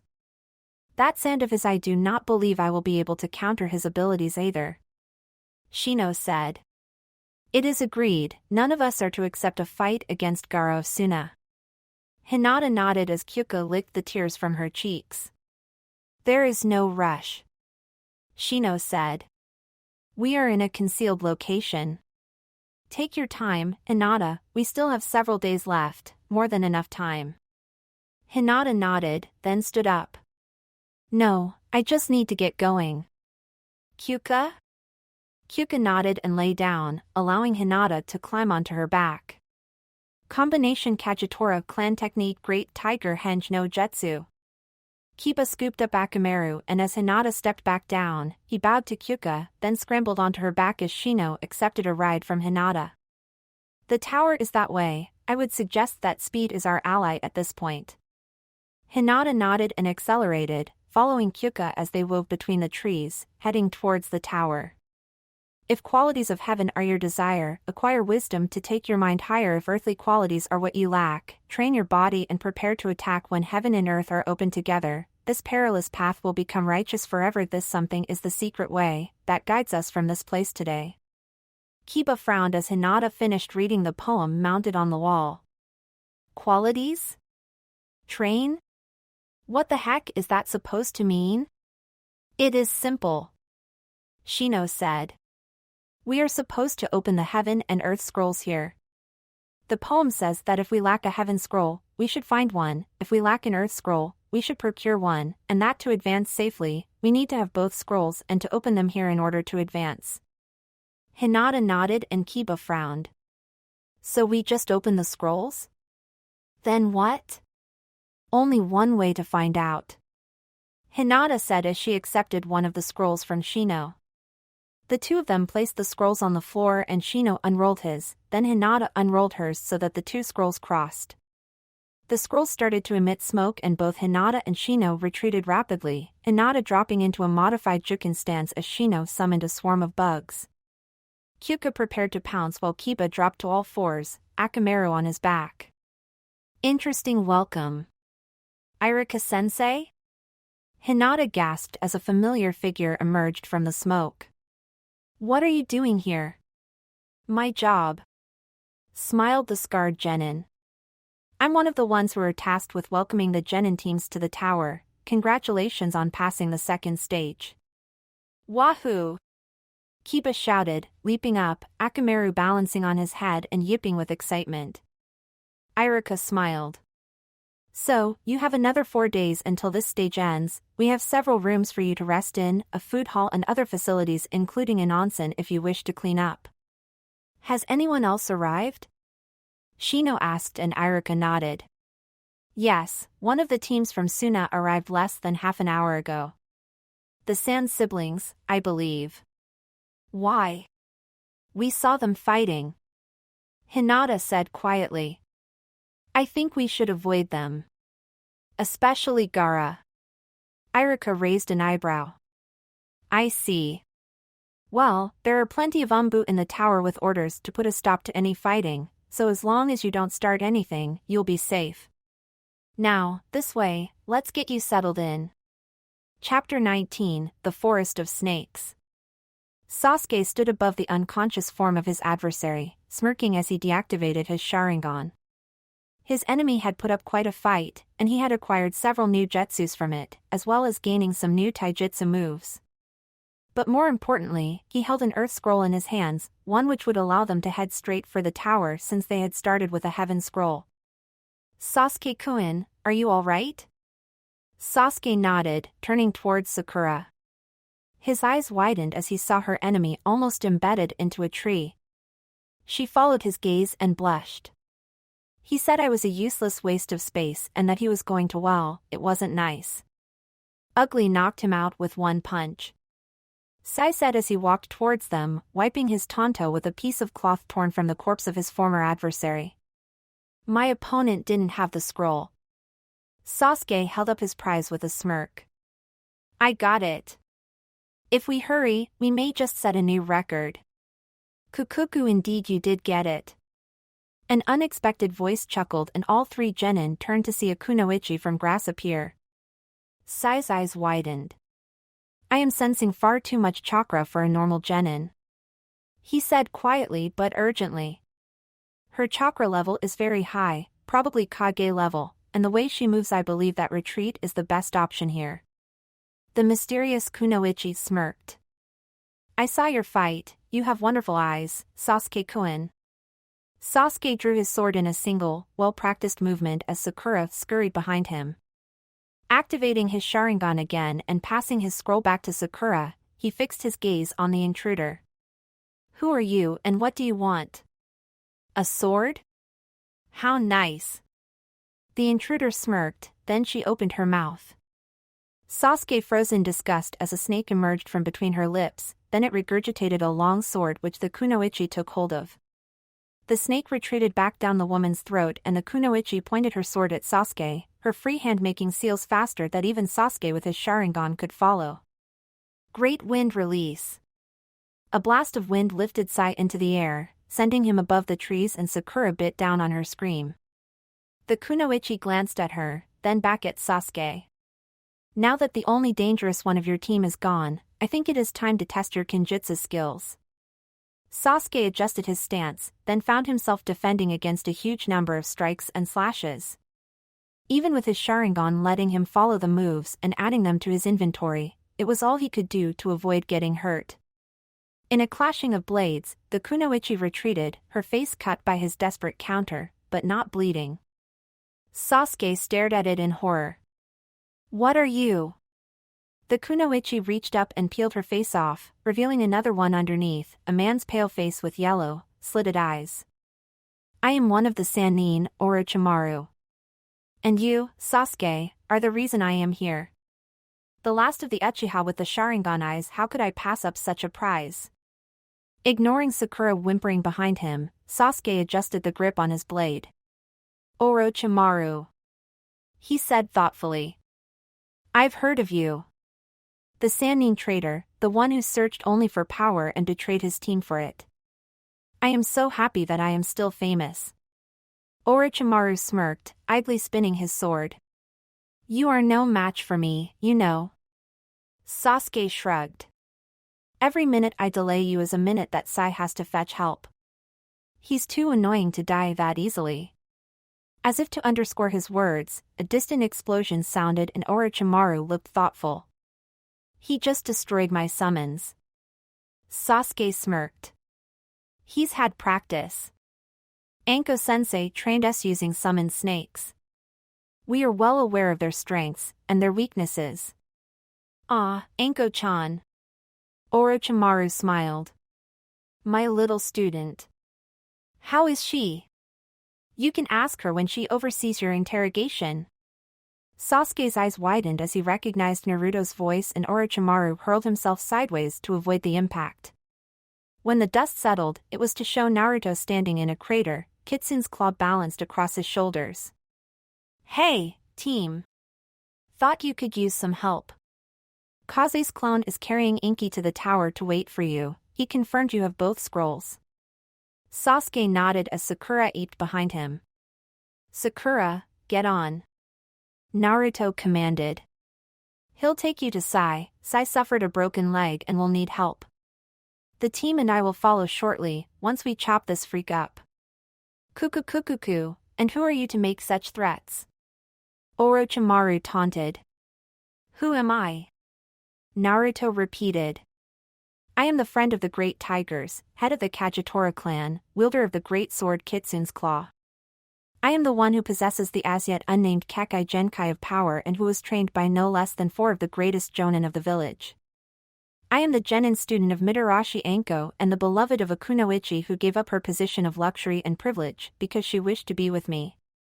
I am Kagetora Naruto, and I am one of the 2 who will prove to you that Konoha's will of fire cannot be defeated." During the speech, Sasuke had moved forwards to take his place by Naruto's side. "Sasuke, you will need your Sharingan for this fight," Naruto said calmly. "You already know most of the Kenjutsu moves I have, so I am not worried about that, but my jutsu are chakra intensive, and your reserves are not that large compared to mine. Copy if you wish, but make sure Kakashi knows which jutsu you are going to use before you try any of them out. This one at least will send you into a coma if you try it yourself. Tajuka Ge Bunshin no Jutsu." The woods around them were suddenly filled with shadow clones, and Orochimaru looked round with an approving smile. "Truly excellent. I have never seen someone create so many clones at once, and shadow clones at that. You may have more potential than that of the Uchiha boy. But you will never find out," Naruto said, placing his free hand on Sasuke's shoulder to restrain him. "First group, attack." With a roar, 10 clones charged forwards and Orochimaru blurred into action, slashing and skewering the clones out of existence. Within seconds, they were all gone. "Did you get any of that?" Naruto asked, and Sasuke nodded, suddenly realizing why Naruto had held him back. Naruto grinned. "Good, you can show me and Zabuza-sensei later. Second group, now. All other groups, deploy in order." 20 clones charged forwards and Orochimaru once again started his dance of death. Sakura tumbled off Kaze's back as quickly as she could and half ran to Sai's side. Kneeling down beside him, she opened up her medical pouch and pulled out a small scroll. Opening it up, she channeled some chakra into it, causing a bone-setting kit to appear in a puff of smoke. "Hold still," she said, concentrating as she ran a medical diagnosis jutsu across Sai's obviously broken leg. "Okay, I can't heal it, but I can set it and splint it. I'm afraid this may hurt. Bite on this." Sai took the kunai and placed the handle in his mouth as Sakura ripped apart the lower leg of his shorts and placed her hands above his fractured bone. "Ready?" Sai nodded, then closed his eyes. An instant later, he released a muffled shout as the white-hot agony of a broken bone being reset lanced up his leg. The throbbing pain slowly faded and he opened his eyes and looked down to see Sakura placing the splints and wrapping bandages around his thigh. As she finished, he removed the kunai from his mouth. "What happened to Sasuke?" "Naruto's with him," Sakura said, looking out at the multi-kilometer forest. "They're facing Orochimaru, the Sannin traitor," Sai noted. "Given his current skill level, I do not believe that Sasuke will emerge victorious against him." "Don't say that," Sakura protested hotly, then she took a deep breath. "Don't say that. Sasuke by himself might not be able to win against Orochimaru, but he's with Naruto. Naruto managed to fight Zabuza to a standstill, and Zabuza's been training him, what's her name and Sasuke-kun, since. If anyone has a chance, it's him." Sai looked at her curiously. "I thought you were scared of him." "I am," Sakura admitted, wrapping her arms around herself as she leaned back against the side of the tower. I am terrified of him. I won't do a single thing that would risk annoying him, and I know that my mother now feels the same way. But he's gone out of his way to let me know that he doesn't hold me responsible for my mother's actions, that he knows I've told her to stop opposing him and that I'm going out of my way to avoid becoming a threat to him. He's forgiven me for the times I stupidly tried to side against him, and he's promised that as long as I remain loyal to Konoha, I'll be under his protection. So, yes, I am scared of him, but it's because I know what he is capable of, not because I'm stupid enough to get him angry at me personally.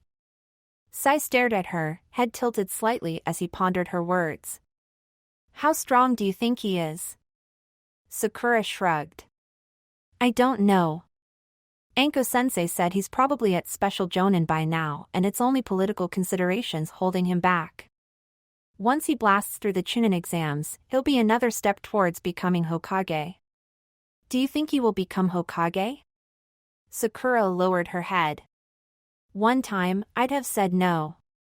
Now that I've seen him in action and talked to those who actually know him, I think not only will he become Hokage, but he may just become the greatest Hokage ever. The last of the clones vanished, pierced through the heart by Orochimaru's blade, and Naruto looked at Sasuke. How much did you get? Almost 3/4. Sasuke said. Thanks for making sure the clones didn't block my line of sight. Naruto nodded and hefted his sword. Orochimaru's skilled, but my clones came close to overpowering him on several occasions. I'm stronger than him, but he's fast. I know you want to go it alone, not this time. Sasuke interrupted, moving into a low stance. You strike, I'll cover. Naruto nodded, then suddenly hurtled forwards, his sword sweeping down like a metallic thunderbolt. Orochimaru leapt back as the impact cratered the ground and then thrust forwards, only for his blade to be blocked by Sasuke. His eyes widened as Naruto thrust his sword forwards, punching it through his chest. Kuku, excellent.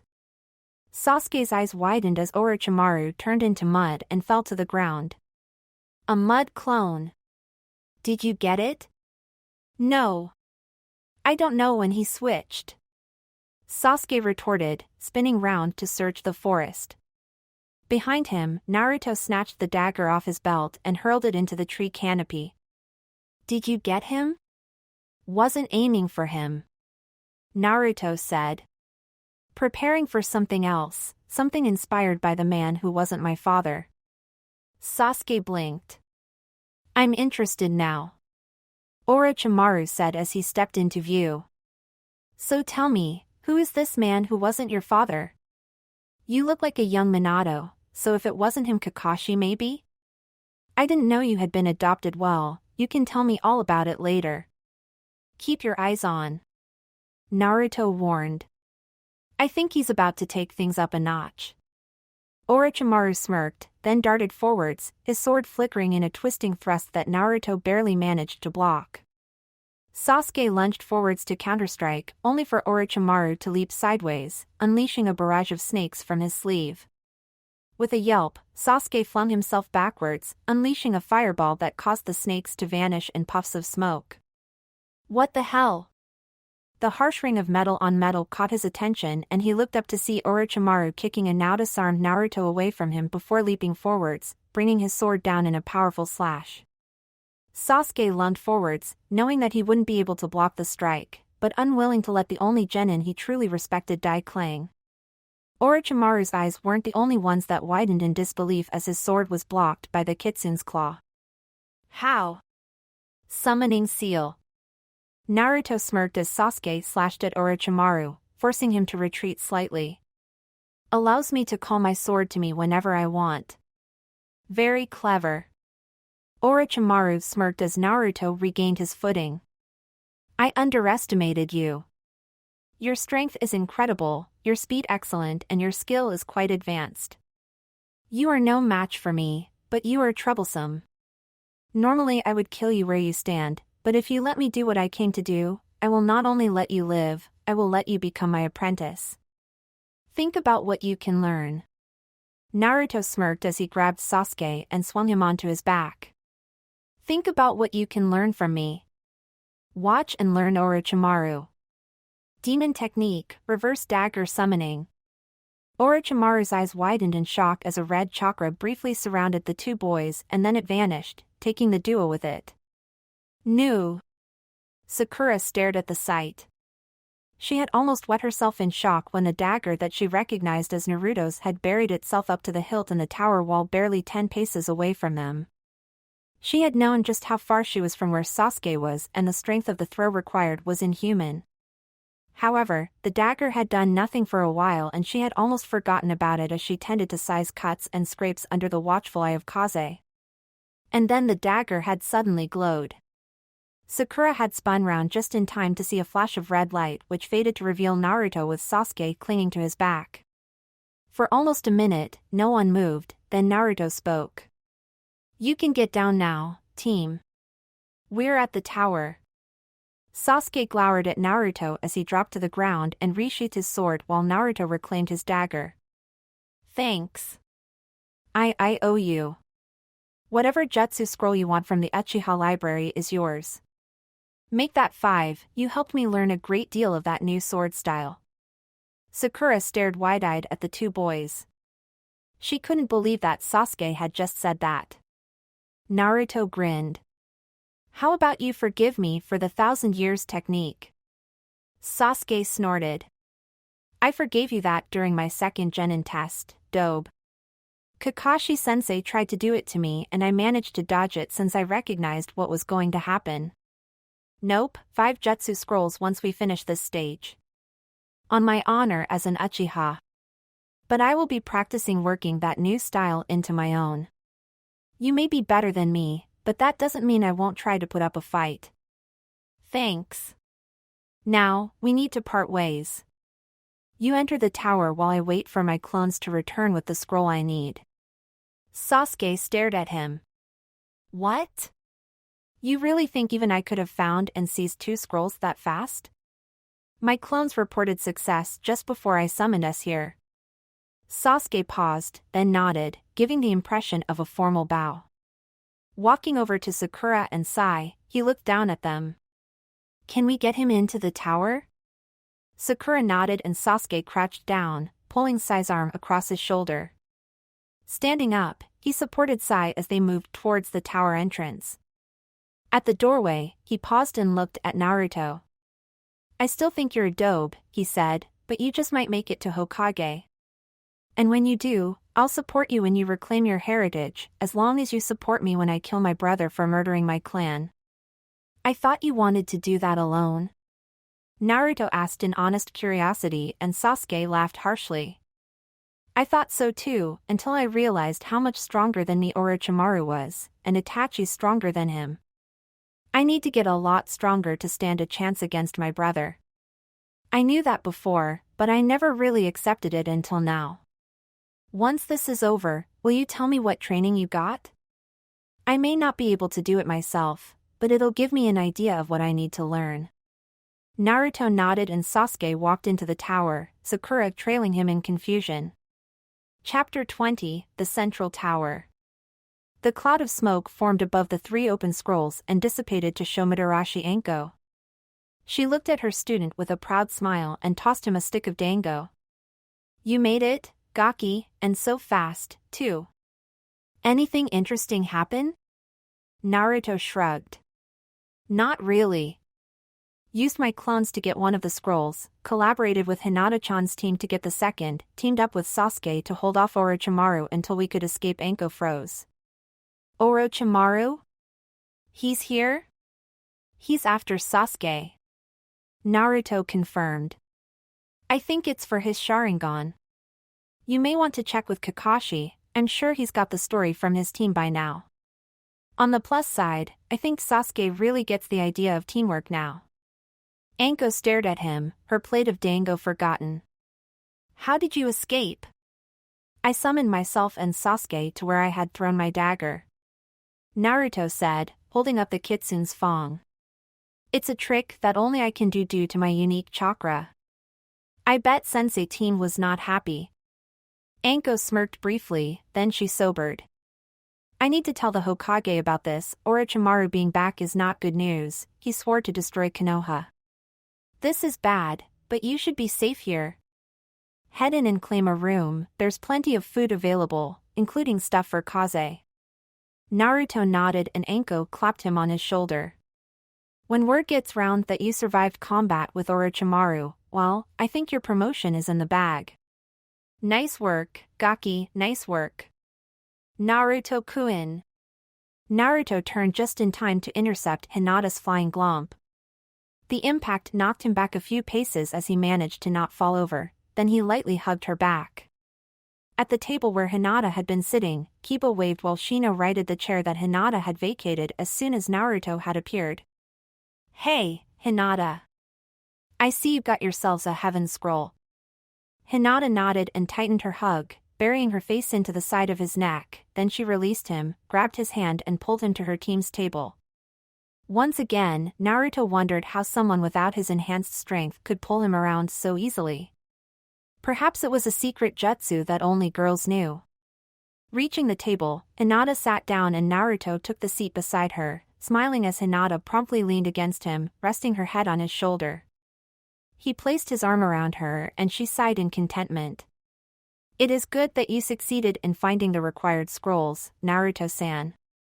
Hinata-san was becoming worried that something bad had happened to you. Nah, I'm good.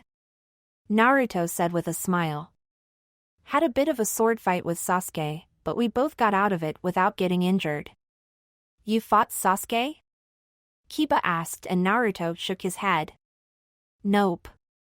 Me and Sasuke fought Orochimaru. He wasn't really trying and he wanted Sasuke unharmed, so we were able to hold him off long enough to get the rest of his team to safety, then he and I escaped. Hinata had lifted her head from his shoulder and was staring at him with mingled amazement, pride and horror. We saw the boy you had warned us about fighting. Shino said. He was absolutely merciless, he killed 3 genin with a single technique that crushed them in his sand. You were right about his sand being defensive as well, it created a shield around him that protected him from a rain of sunban. I do not think that it was under his conscious control, it even blocked the sunban from angles that he could not have seen. He's a Jinchuriki, like me. Naruto said. I hold the Kyuubi no Kitsune inside me, keeping Konoha safe. Gaara holds the Ichibi, Shikaku, inside him, granting him control over sand. Shikaku probably provides him with the sand-controlling ability and the automatic defense. Kiba stared at Naruto.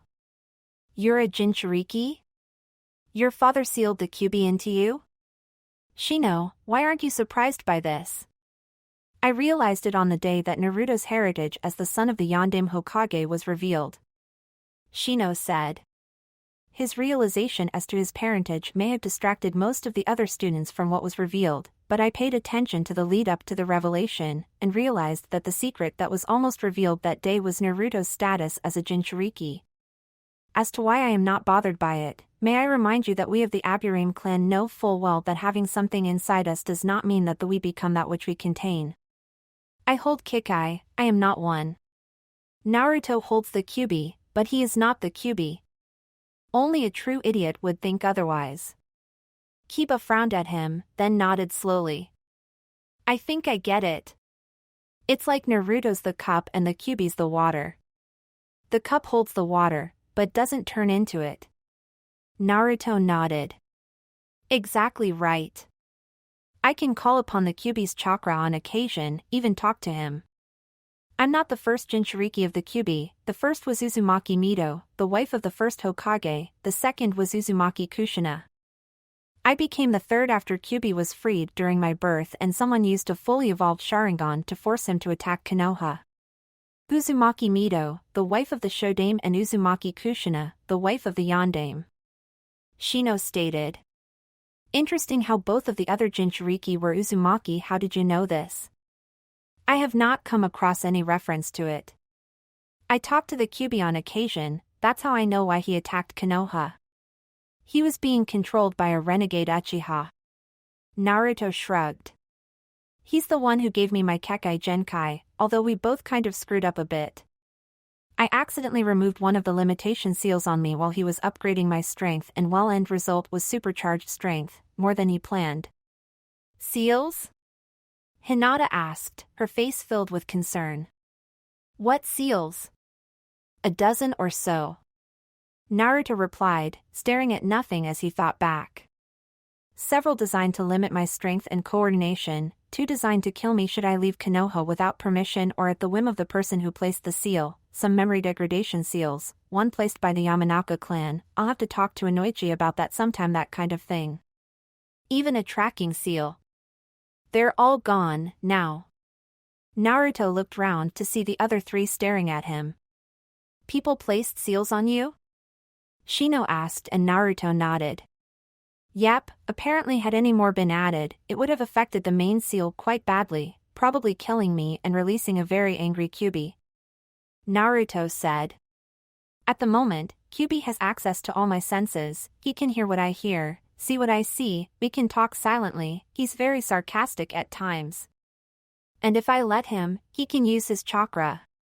It's how I got my dagger and why I can summon my sword. Kyuubi modified it for me. That is so awesome. Kiba half shouted.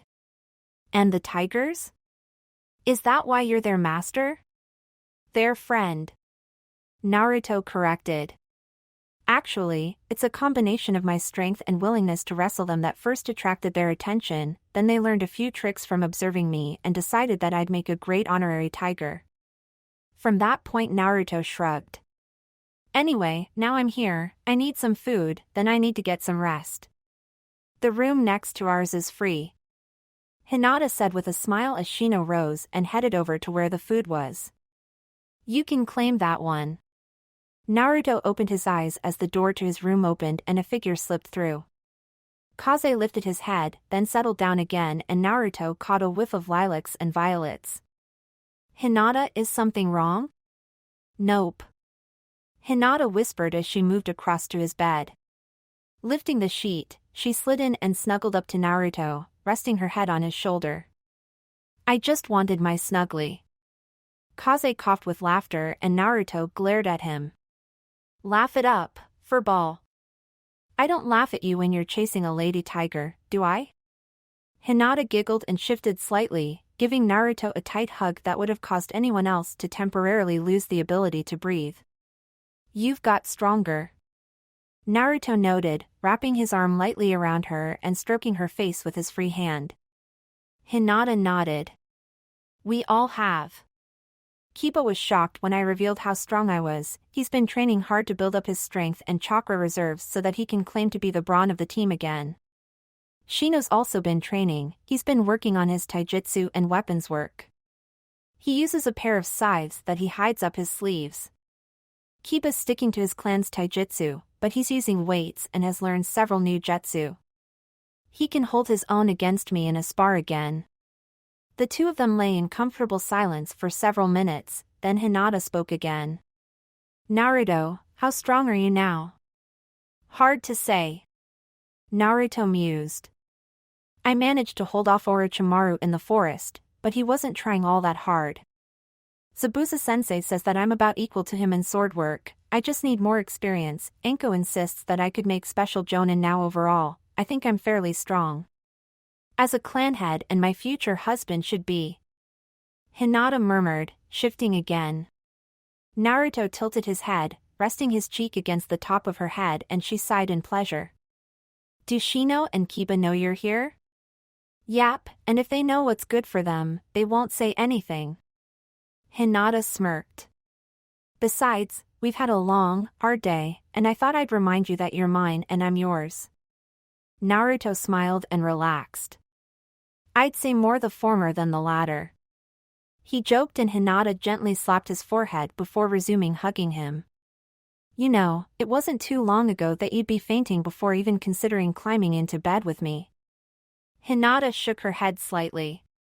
No, she laughed, it wasn't too long ago that I'd faint because I thought about climbing into bed with you. Then Anko got her hands on me and taught me not to suppress my inner hentai so much. Your inner what? Naruto asked. Hinata giggled. Something that makes me have naughty thoughts. Anko taught me how to cope with them without passing out. Now I can enjoy as many naughty thoughts about you as I want. How did Anko help you? Or should I not ask? Orange books. Hinata smiled. She had me read orange books. Oh. Naruto realized. Like Kakashi-sensei reads. I've never read them. Guy-sensei says they're unyouthful. They're only unyouthful if you have no one to share them with. Hinata yawned, and Anko said that after the exams, we should take a week off to share them in my apartment. Preferably with the silencing seals up. Okay, Naruto admitted. I'm confused. I have no idea what you're talking about now. Good. Hinata sighed. That means you'll pay attention when it's time for you to learn. Naruto opened his mouth to ask her what she was talking about, then paused as he felt Hinata relax in a way that showed that she had fallen asleep. Good night, Hinata-heim. He whispered. Have nice dreams. Or naughty ones. Kaze snorted. Naruto glared at him again. Shut up, furball. Get up, lazybones. Kiba said, slamming the door open. It's breakfast time, and they have cinnamon rolls. Cinnamon rolls. Hinata exclaimed, lunging out of bed. Where? Kiba started to laugh as Shino entered and handed a pile of neatly folded clothing to Hinata. We will be waiting downstairs for you while you and Naruto get dressed. Another 2 teams have shown up, one from Sound, the other your cousin's team. I would advise hurrying to ensure that there are some rolls left by the time you get down. Kiba, come. The door closed behind them and Hinata quickly stripped out of her nightwear and started to pull on her clothing before pausing and blushing, looking at Naruto. After a moment, Naruto closed his eyes and turned away as rustles of fabric told him that Hinata was finishing getting dressed. Okay, I'm done. See you at breakfast. Hinata almost flew out of the door, still blushing furiously as Naruto climbed out of bed. Pulling out a storage scroll, he unsealed a new outfit and got changed. It's funny how Precious Flower with Eyes of the Moon still acts embarrassed on occasion, especially given she's going to be your mate. Kaze noted as he stretched, reaching from one end of the room to the other. Naruto shrugged. She'll get better. Naruto said with a smile as he finished buckling his special sandals. Besides, she's walked in on me getting changed a few times, so it's not like it was unfair. I thought it was a 2-leg tradition to knock on the door before entering. Kaze said, sounding confused, and Naruto nodded. It is, but since Hinata and I are to get married, I told her that she's always welcome in my room without the need to knock. She's got several Eiffels and I swear that she was using the Byakugan at least once. Not that I mind, it's Hinata, after all. You 2 legs are so contradictory. Kaze laughed. Go, fill your stomach with food and your heart with your mate-to-be. I want to get back to sleep. Naruto grinned as he headed down to the dining hall, where the most beautiful kunoichi in Konoha was waiting for him. Morning, Dobe. Team. Hinata looked confused as Naruto and Sasuke cheerfully insulted each other. I thought you 2 hated each other. She said. You know, the whole 1,000 years of pain incident and all that? Sasuke smirked. Nope, I needed reminding how much more I need to improve, and he did so. If not for him, my team would be dead and I'd be in Orochimaru's grasp. He figured it was worth 5 jutsu from the Uchiha vaults. Naruto commented. I need to get a few unpredictable jutsu into my repertoire anyway. My eternal rival, you are here also. Everyone turned to see Lee, Niji and Tenten entering the hall. Naruto leapt out of his seat and bounded across to Lee, apparently ignoring Niji's Byakugan-enhanced glower. Lee-ni-san, it is good to see you so hale and hearty. Thank you, Naruto-ni-kun, it is wonderful to see you too. Why were you in bed with my cousin last night? Lee-ni-san. Naruto-ni-kun. I saw you with my Byakugan. Lee-ni-san. Naruto-ni-kun.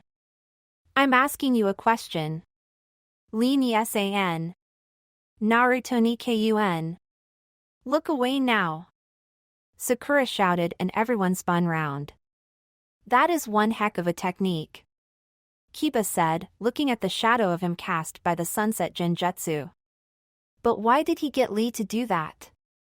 The light faded and they turned back, seeing Niji curled into a fetal position, rocking back and forth. I think Niji-Nisan was trying to intimidate Naruto, and that was his response. Hinata sighed. Excuse me a moment. Rising from her seat, Hinata walked over and crouched down beside Niji, giving him a hug. It's all right, Niji-Nisan, the genjutsu has faded, the youthfulness isn't going to hurt you, it's all right, you'd have thought he'd be used to that by now.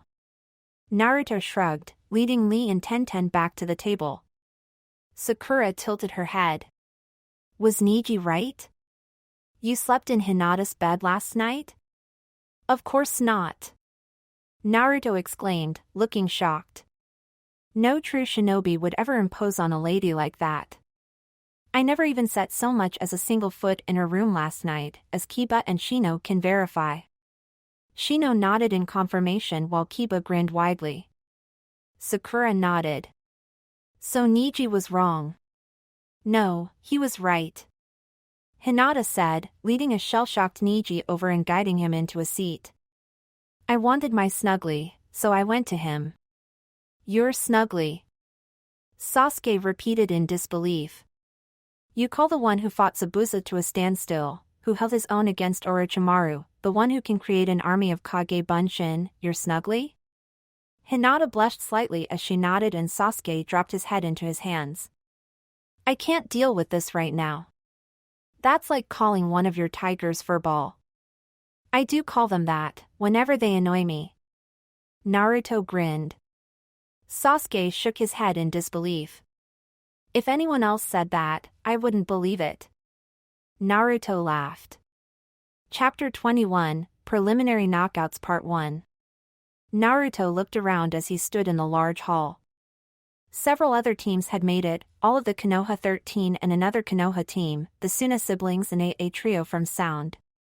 Given how many teams entered, I expected more to make it through. He noted. We sent Anbu to tell the teams that Orochimaru was known to have been in the forest. Anko said from just behind him.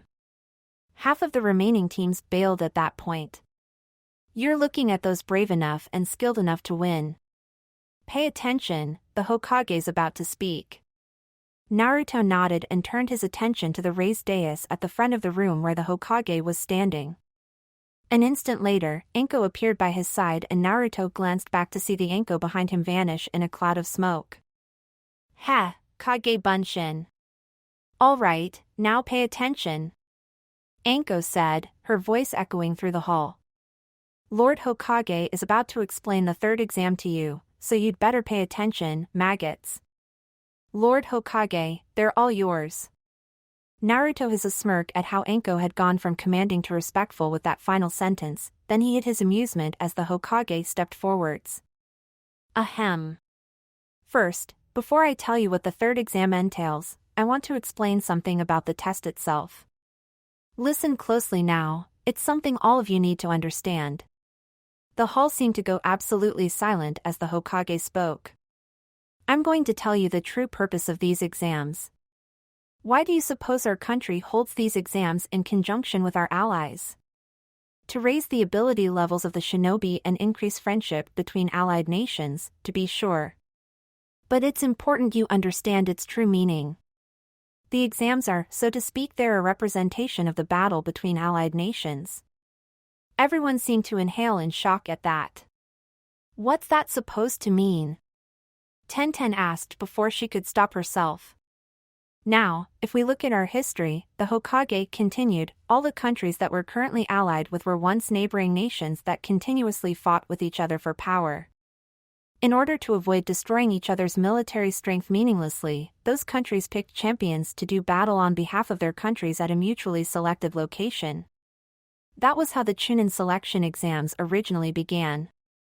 These exams give ninja a chance to test themselves against each other, carrying the pride of their nation on their backs. Many leaders and people of prominence from various countries are invited to attend this exam as guests, and to possibly seek shinobi to work for them. This exam could determine the course of your ninja work from here on out. And more importantly, those rulers will watch your battles, and take note of the strengths that each ninja, and each nation is developing. The strong nations are inundated with job requests for their ninja, while conversely, the requests for countries that are deemed weak decline. Therefore, the stronger our nation is, the better its position when it comes to negotiating with neighboring countries, so it is important to show how much military strength our village has. In other words, these exams are nothing less than a replacement for war, giving each nation a chance to show the strength of its shinobi, and thus the strength of its military. The hall remained silent as everyone considered the Hokage's speech, then a sickly-looking Jonin stepped forwards and Naruto smiled slightly as Hayate Gecko started speaking. We never expected so many of you to make it through, so we are holding a preliminary round of one-on-one duels to reduce your numbers. Before we do so, do any of you feel you cannot proceed any further?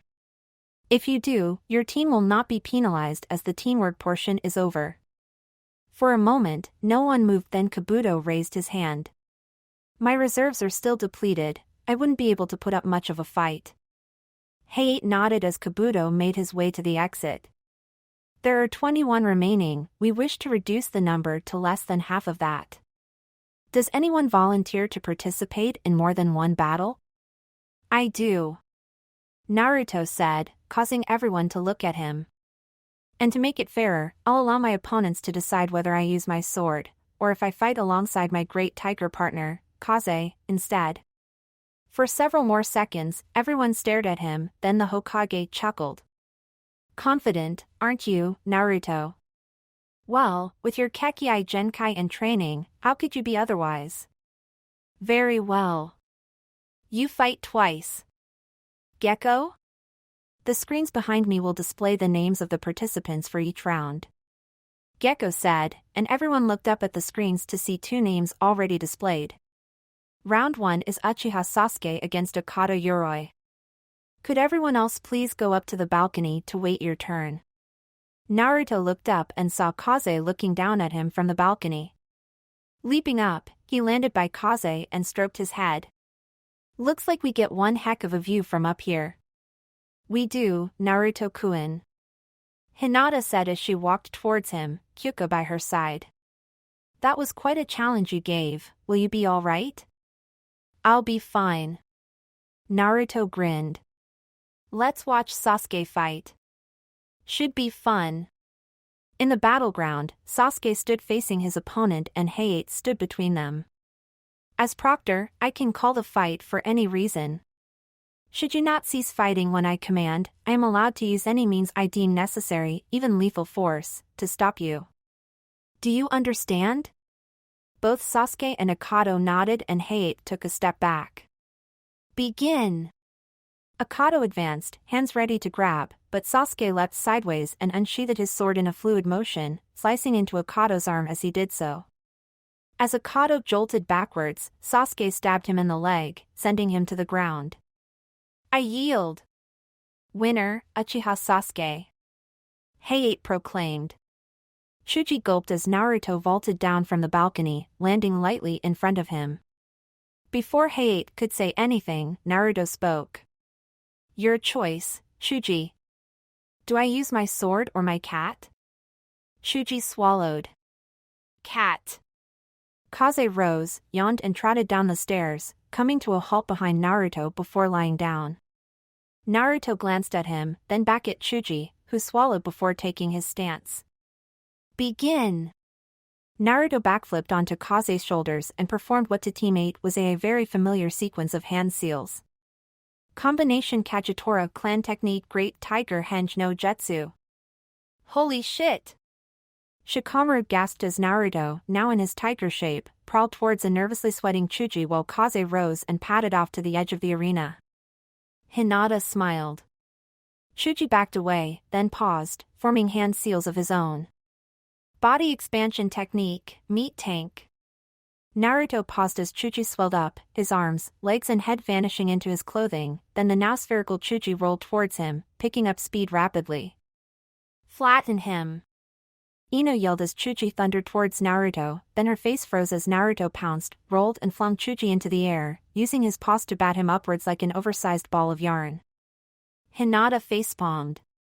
After a few moments of playing with Chuji, Naruto pushed him up so he flew high into the air, then rolled out of the way as he crashed back down to earth.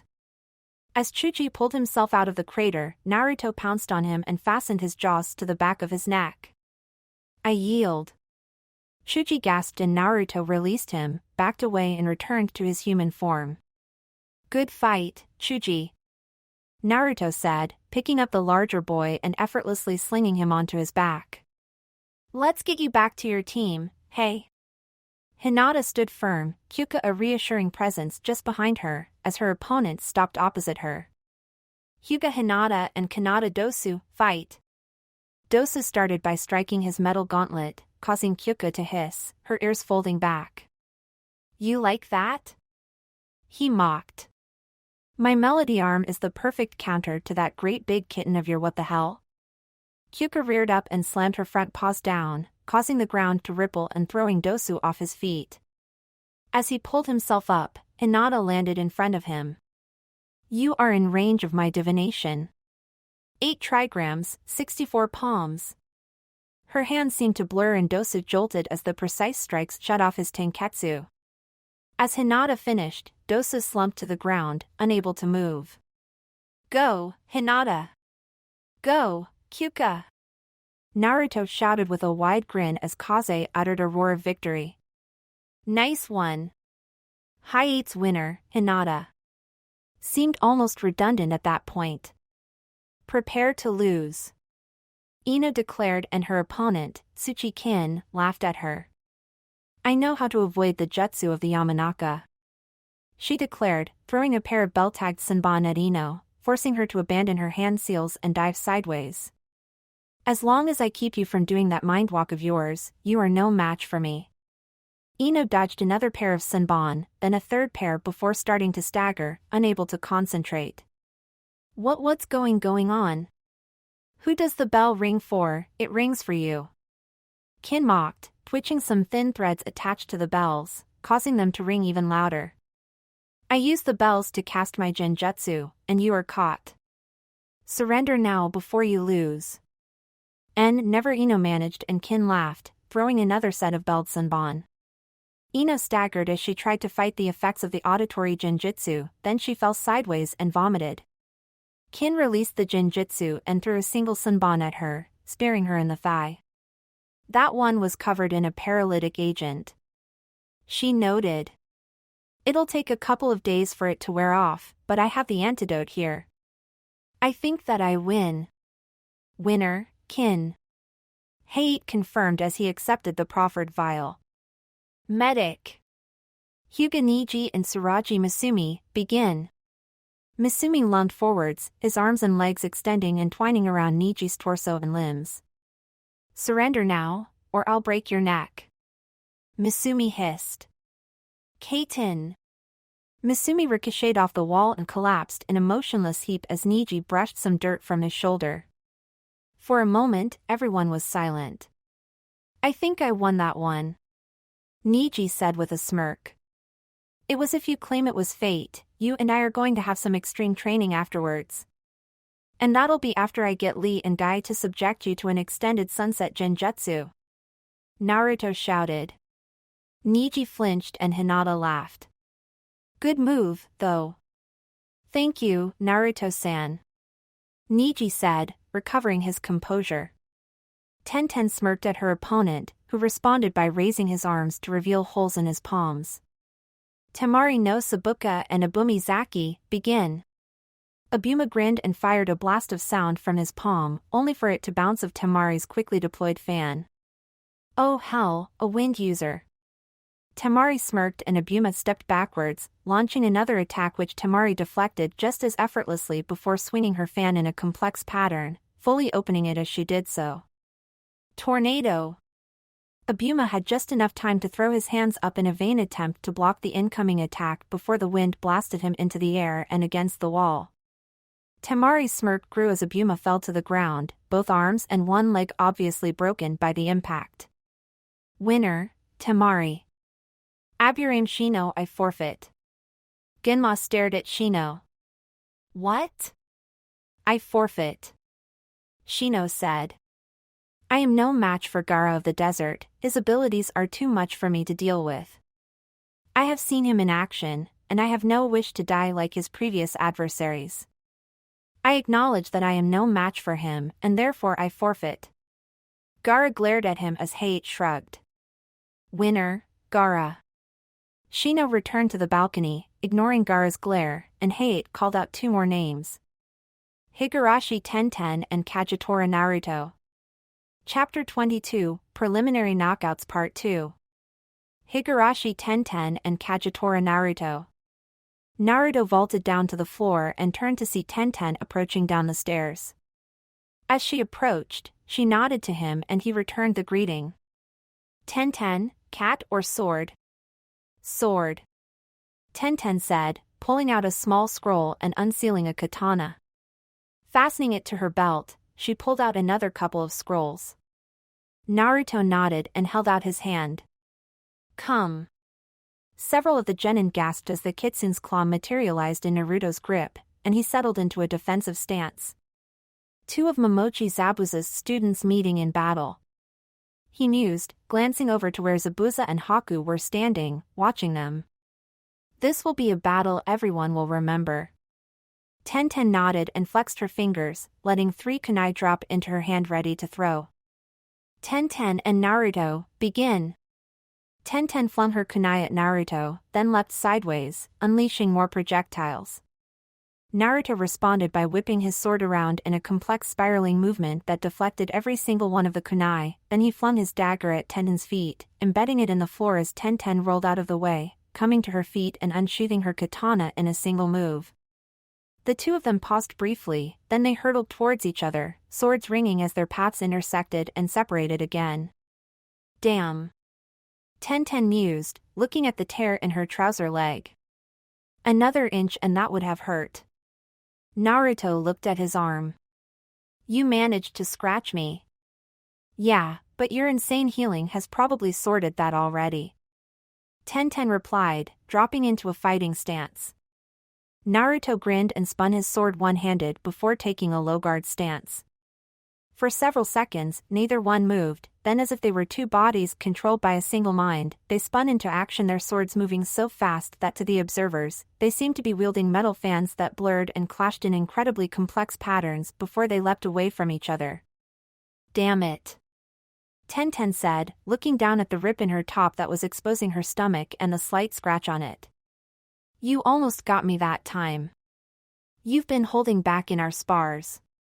So have you. Naruto replied, glancing down at his left flank where Tenten had managed to slice straight through his reinforced tunic.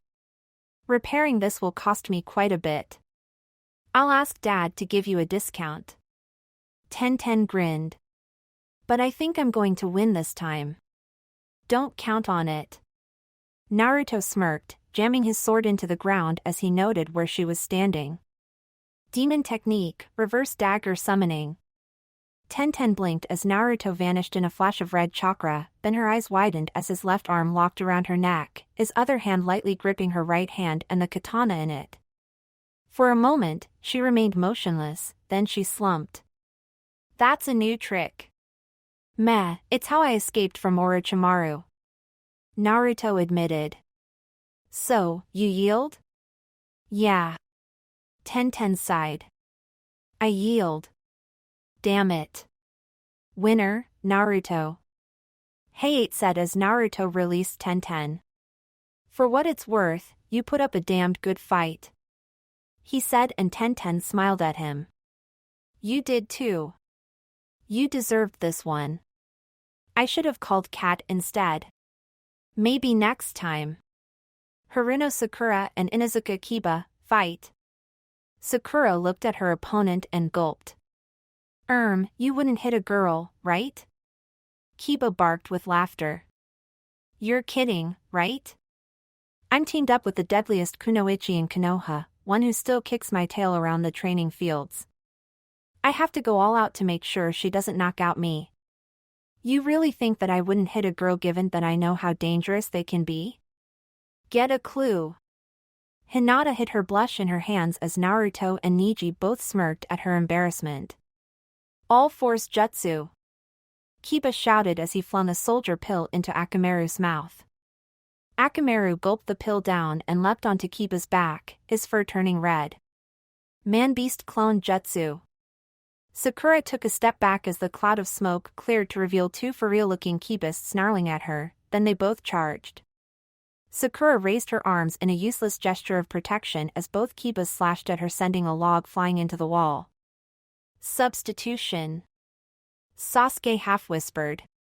Very clever, Sakura.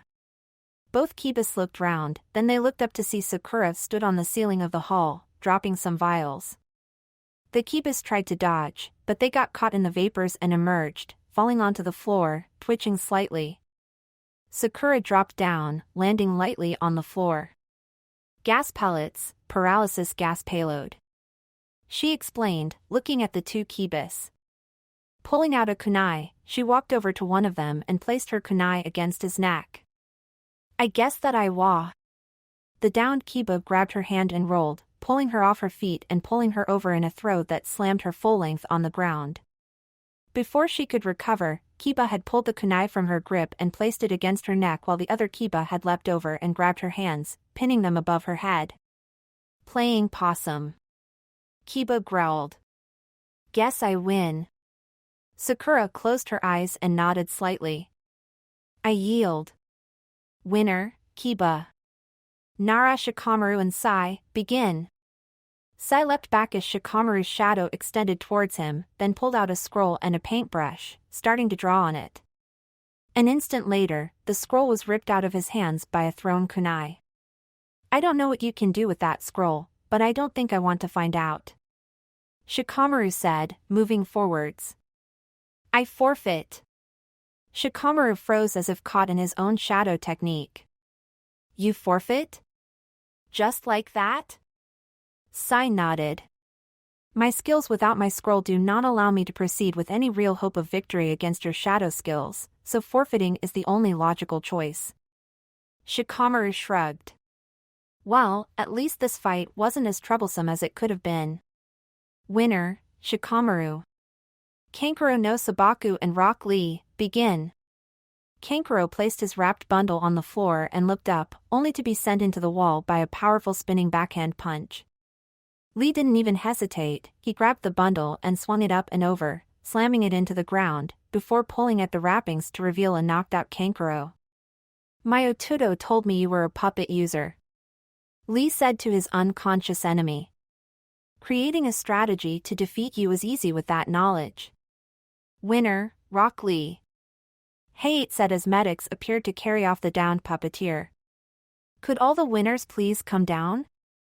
Naruto landed on the ground, then caught Hinata as she dropped down. Hand in hand, they joined the others as they lined up. You 10 have passed the second stage. The third stage takes place in a month's time. You can take that time to train and research your opponents. Now, please take one of the tokens from this box and read out your number. I am number 3. Lee exclaimed. 5. Sasuke said. Number 10. Temari announced. 6. Intoned Gaara. 4. Kiba said and Akamaru barked from on top of his head. 7. Said Kin. 9. Hinata half-whispered. Number 1, as I always knew I was. Naruto laughed. 2. Said Neji. Don't say anything, Naruto.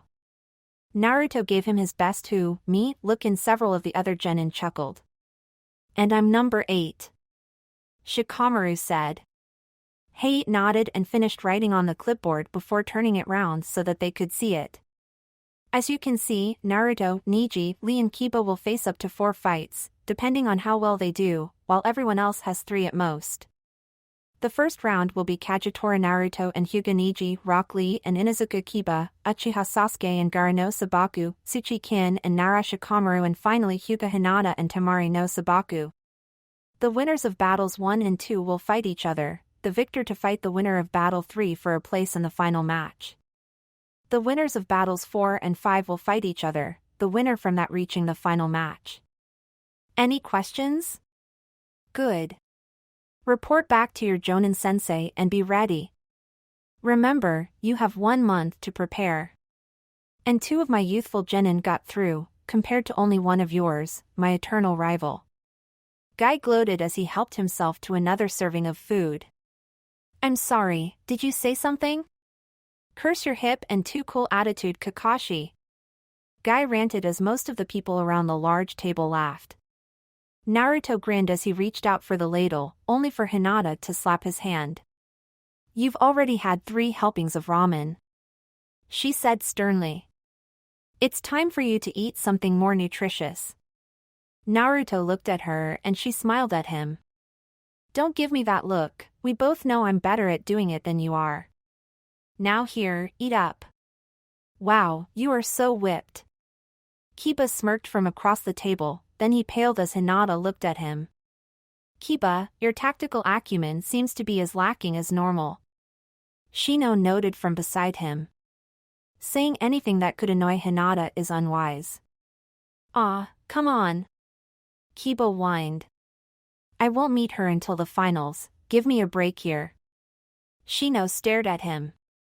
You are up against the only genin who can hold his own against Naruto going all out in your first match.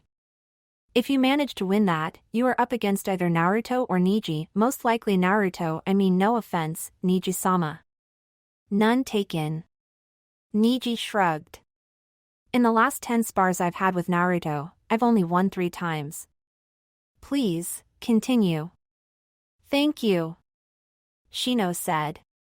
Even assuming you manage to beat Naruto or Niji, that places you up against Uchiha Sasuke with his Sharingan or Gar the Jinchuriki of Suna. The chances of you succeeding against all of them with your current capabilities is low. Hey! Kiba protested. Stop ruining my dreams. That genjutsu was the worst thing I have ever encountered. Ino shivered. I tried to dispel it, but it just kept getting stronger. It was like the whole world was rippling around me. I couldn't stand, I couldn't attack, it still gives me the shivers as to how helpless I was. Sakura nodded. At least you didn't fall for one of the oldest tricks in the book. I thought I was intelligent, I can't believe that Kiba managed to outwit me. It was so embarrassing. From victory to defeat in half a second, and all because I let my arrogance take over. You were too clever. Kiba said. I was counting on you being clever enough to keep track of which one was me and which was Akamaru. If you'd gone for Akamaru, I'd have been in trouble. Tell me more about Kin's genjutsu, please. Shikamaru asked. It would be less troublesome if I knew in advance what to expect when I go up against her. Gakis are doing well.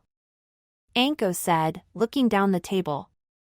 They've really got the whole teamwork thing down now, and those who haven't won are inspired to do better next time.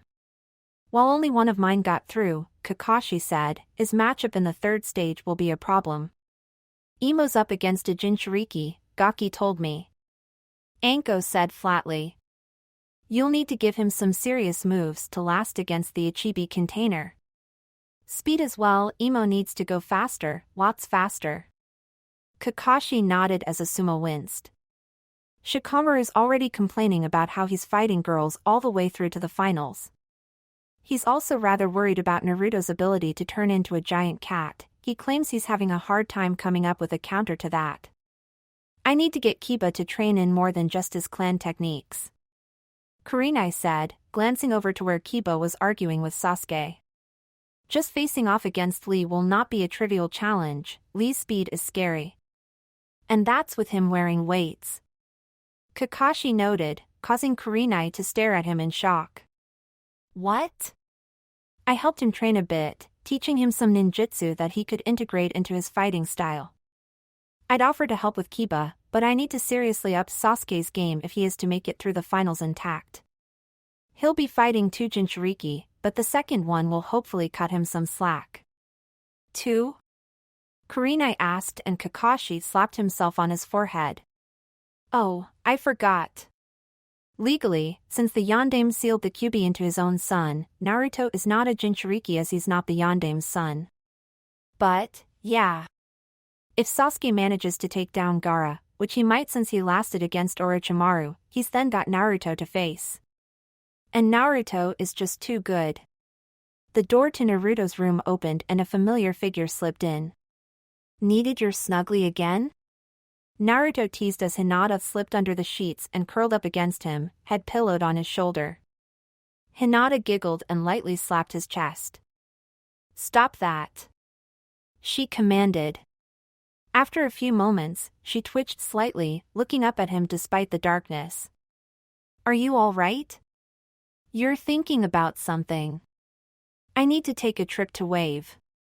Naruto said. The elder of the great tigers told me about their history earlier. Apparently I'm not the first tiger bondmate. They were linked to a small clan that joined Uzushiogakure just before it got wiped out.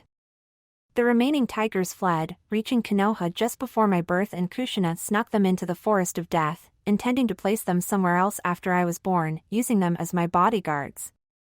Of course, the renegade Uchiha screwed things up and the tigers were stuck there until I discovered them. The thing is, they know where some of the treasures of Uzushiogakure are located and they want me to retrieve them. Scrolls, weapons, treasure that was hidden rather than smuggled out during the attack, even a summoning scroll or two. But it'll take a couple of weeks to make the trip. I'll come with you. Hinata said, and Naruto shook his head. I'd love you to, but in a month, you're up against Temari, then probably Shikamaru. You need to train, Hinata. I'll be training like anything when I get back, but I can afford it since I can use Kage Bunshin to get more training time in, something you can't do. For a moment, Hinata struggled to find an argument, then she slumped in defeat. You're right, damn it. She muttered.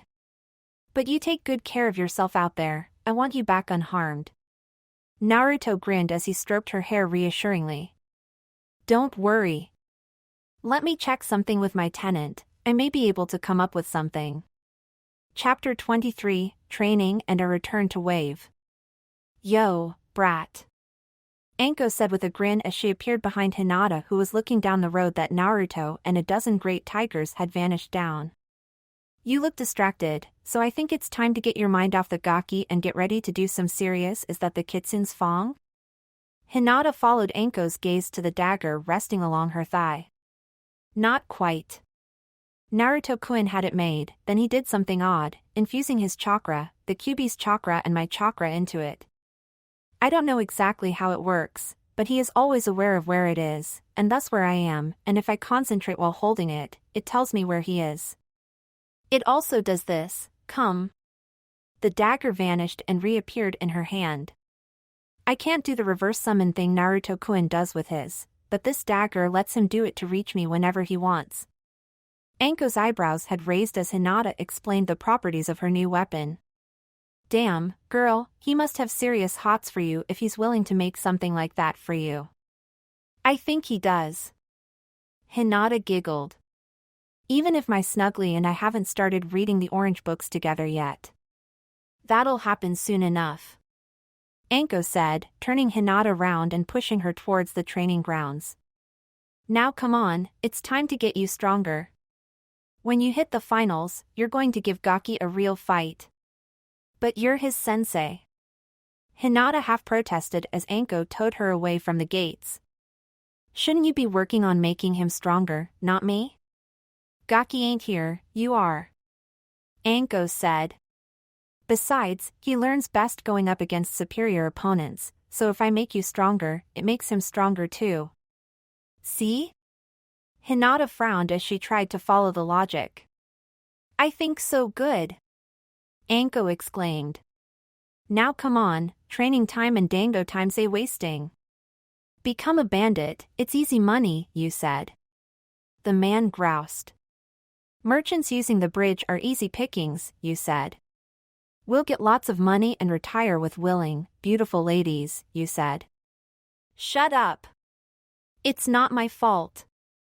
Not your fault? The first man shouted. You got us into this mess, you led us into banditry, you never told us that we could expect having fucking giant tigers attack us. To be fair, Naruto said from where he was jogging beside the men who were tied up and slung over the backs of two of the greatly amused great tigers, it's not like he could have predicted me. I don't care. The first man sulked. It's still his fault. My fault? The second man asked, his voice filled with disbelief. You didn't have to join me, you knew the risks. They didn't include giant tigers as far as I knew. Came the riposte. Ninja, yes, giant tigers no. Shut up, the pair of you, said the third prisoner. I've had it with your complaining. Ninja-san, can you please slap them? Not without risking killing them, Naruto said, scooping up a rock and cushioning it in his left hand. The two bandits who hadn't seen him using his strength before gulped in fear. Still his fault, the first man muttered as the town came into view. Shut up.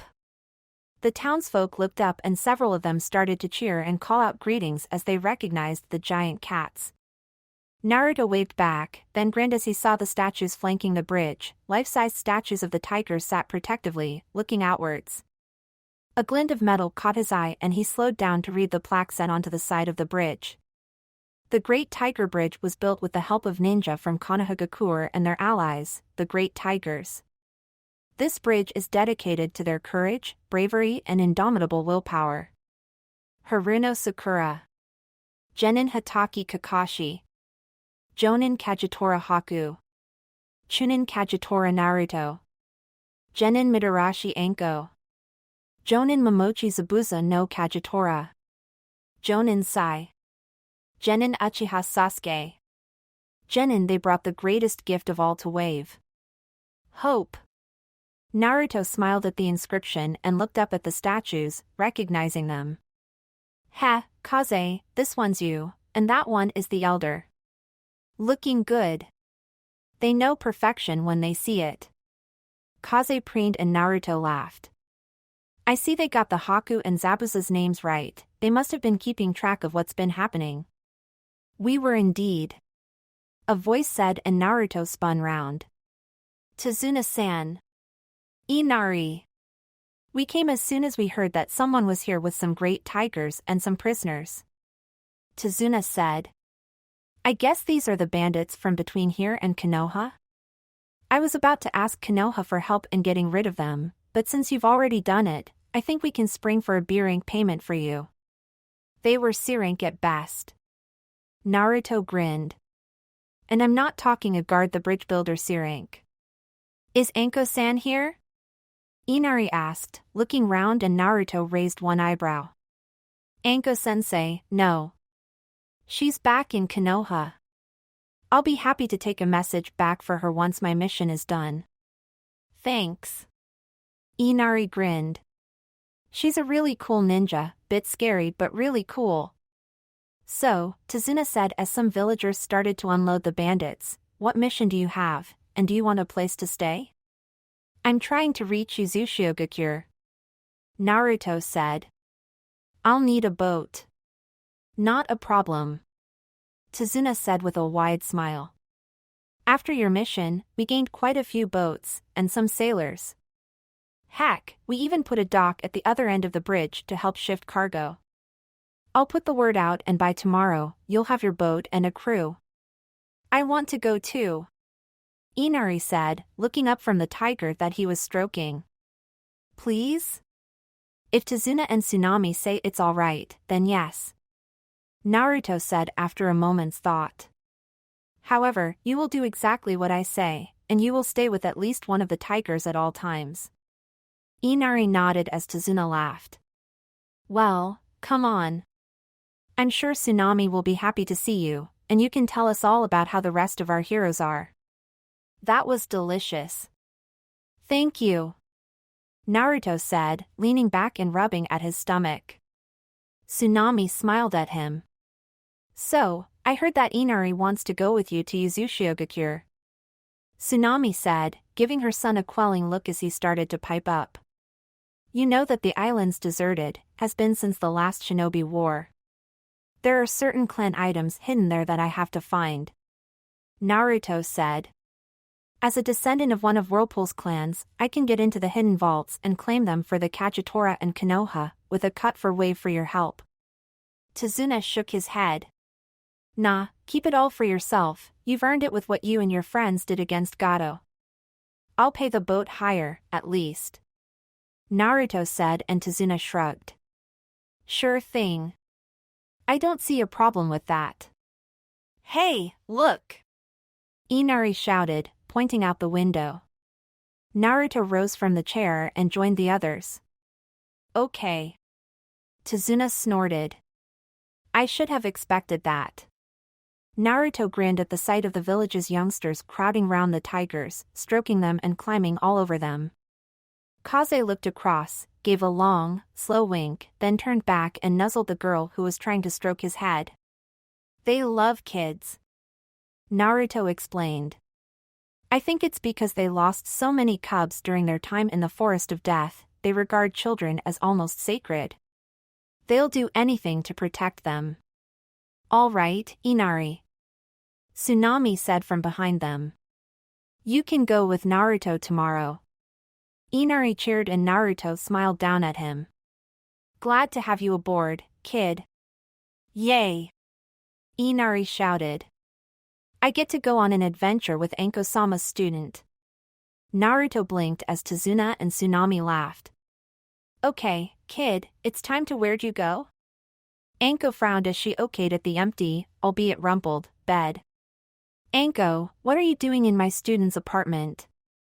Oh, hi, Nai-chan. Anko said, bending to look underneath the bed. I was going to give her some more training in snake-style taijutsu, but she isn't here. Did you know, you're here, so where is she? Kurenai frowned as Anko stepped into the bathroom, then emerged shaking her head. No sign of her. Oh hell, she didn't go after Naruto, did she? Anko sprinted out of the apartment and down the stairs, then she stopped and walked back up. False alarm, Kyuka's still here, so she must be here too. Where in Kami's name? She's here. Kurenai said quietly, her voice filled with amusement as she looked into Naruto's room.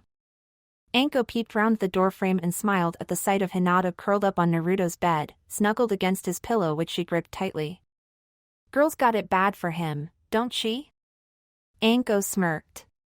Maybe we should just move his stuff into the apartment today and save her all these little journeys. Heck, you could move into here once we move the stuff to keep an eye on them. Kurenai glared at her and Anko grinned, ducking away as Kurenai lifted a threatening fist. So, how do you recommend waking her up? Kurenai said and Anko smirked. Cinnamon rolls. Hinata catapulted herself out of the bed, landing in a slight crouch and looking round. Cinnamon rolls? Where are they? Anko collapsed with laughter and Kurenai shook her head. Damn it, Anko. Stop teasing her like that. Bad enough that you encourage her to be a pervert only with Naruto-kun. Hinata protested, blushing when Kurenai gave her a blank look. It's not like I'm a real pervert, it's only Naruto-kun that I mean that Anko-sensei, help? Anko pulled herself upright. Girls in love. Gaki loves her. Just accept it, Nai-chan. So, should we move his stuff through now to save time? I thought they were waiting until after the exams. Kurenai protested, trying to ignore the eager look on her student's face. They're still kids. No, we're not. Hinata said, grabbing and holding up her hitayate. Once we received these, we became adults. As Anko told me, having these means that we're old enough to drink, old enough to smoke, old enough to fight, old enough to kill and old enough to foo. Okay, I got it. Kurenai interrupted quickly. Anko, what have you done to my little student? She helped me to find myself. Hinata said. I'm still me, just more so. And right now, I need to get washed and dressed. If you will excuse me. Kurenai watched Hinata walk across the hallway and into her own apartment, then she looked at Anko, who was pretending to cry. They grow up so fast, don't they, Nai-chan? Oh, shut up. And you can shut up too. I didn't say anything. Zabuza protested from his doorway. Welcome aboard, Naruto-san. The captain of the fishing boat said as Naruto leapt aboard rather than using the gangplank which was being used by some of the tigers to board. Much to Naruto's amusement, over half the tigers had chosen to stay behind to be fussed over and petted by the villagers, meaning that Kaze, the elder, and only 4 of the other tigers had chosen to accompany him, and the elder was the one carrying Inari.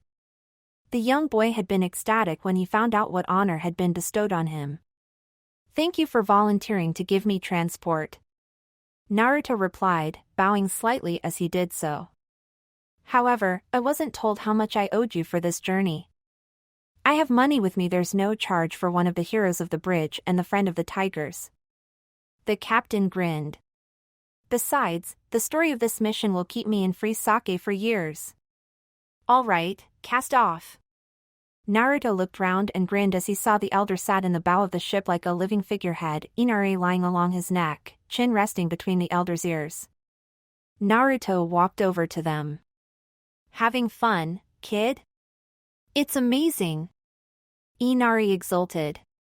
Naruto, what's the name of this tiger?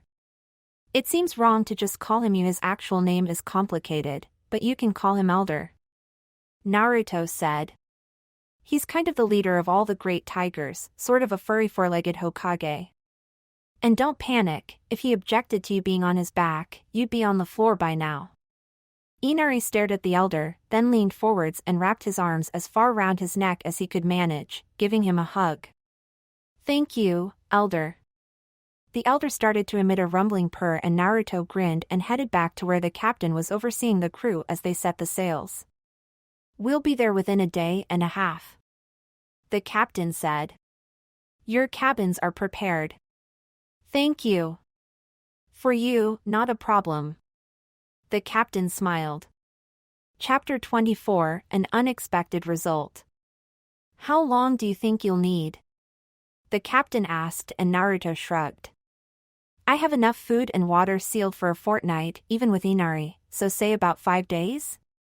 We'll see you then, and if we can't make it, someone will. You have my guarantee. Naruto bowed, then leapt of the boat and landed on the pier. Scrambling onto Kaze's back, he winked at Inari. Hey, Inari, watch this. Combination Kagetora clan technique Great Tiger Henge no Jutsu. Inari's eyes widened as Naruto vanished into a cloud of smoke and re-emerged as a tiger. Wow. That is so cool. Naruto nodded as he stepped off Kaze's back, bowed to the elder who nodded back, then started to trot away from the boat. Inari waved at the wide-eyed crew and then leaned forwards, grabbing onto the strap around the elder's neck, the strap which the elder had insisted on for Inari's sake. This is amazing. This is Naruto reverted to his human form and nodded slowly as his gaze swept over the ruined village below them. The fallen walls and broken pillars flanked a river that flowed through what had once, before its fall, been one of the most famous hidden villages in the world.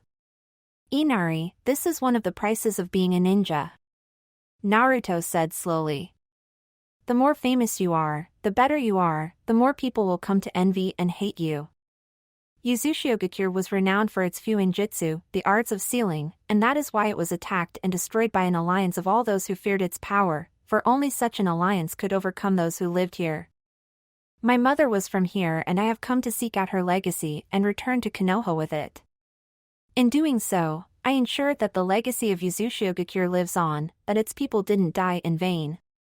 The group remained silent, each contemplating the evidence of past violence before them, then Naruto strode forwards. Elder, can you show me where the main vault was? Inari gaped. A giant chunk of rock hurtled out of the hole Naruto had excavated.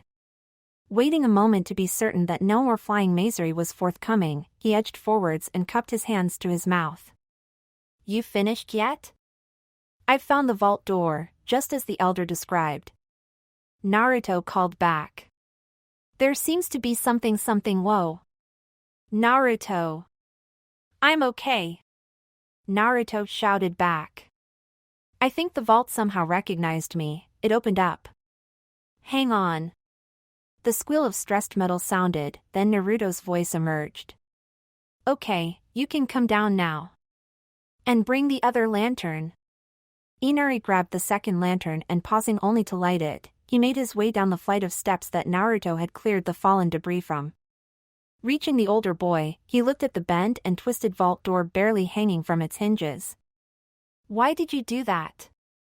To stop it closing again. Naruto said logically.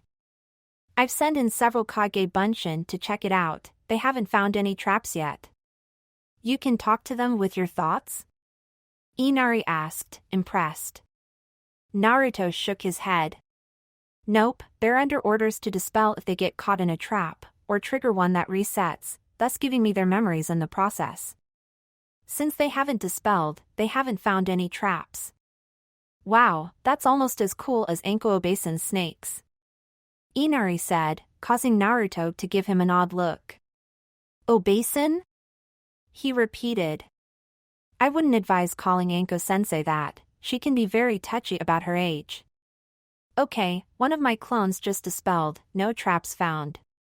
Given how big this building was, I'm not surprised, it must have been Yuzushiogakir's equivalent of the Hokage Tower.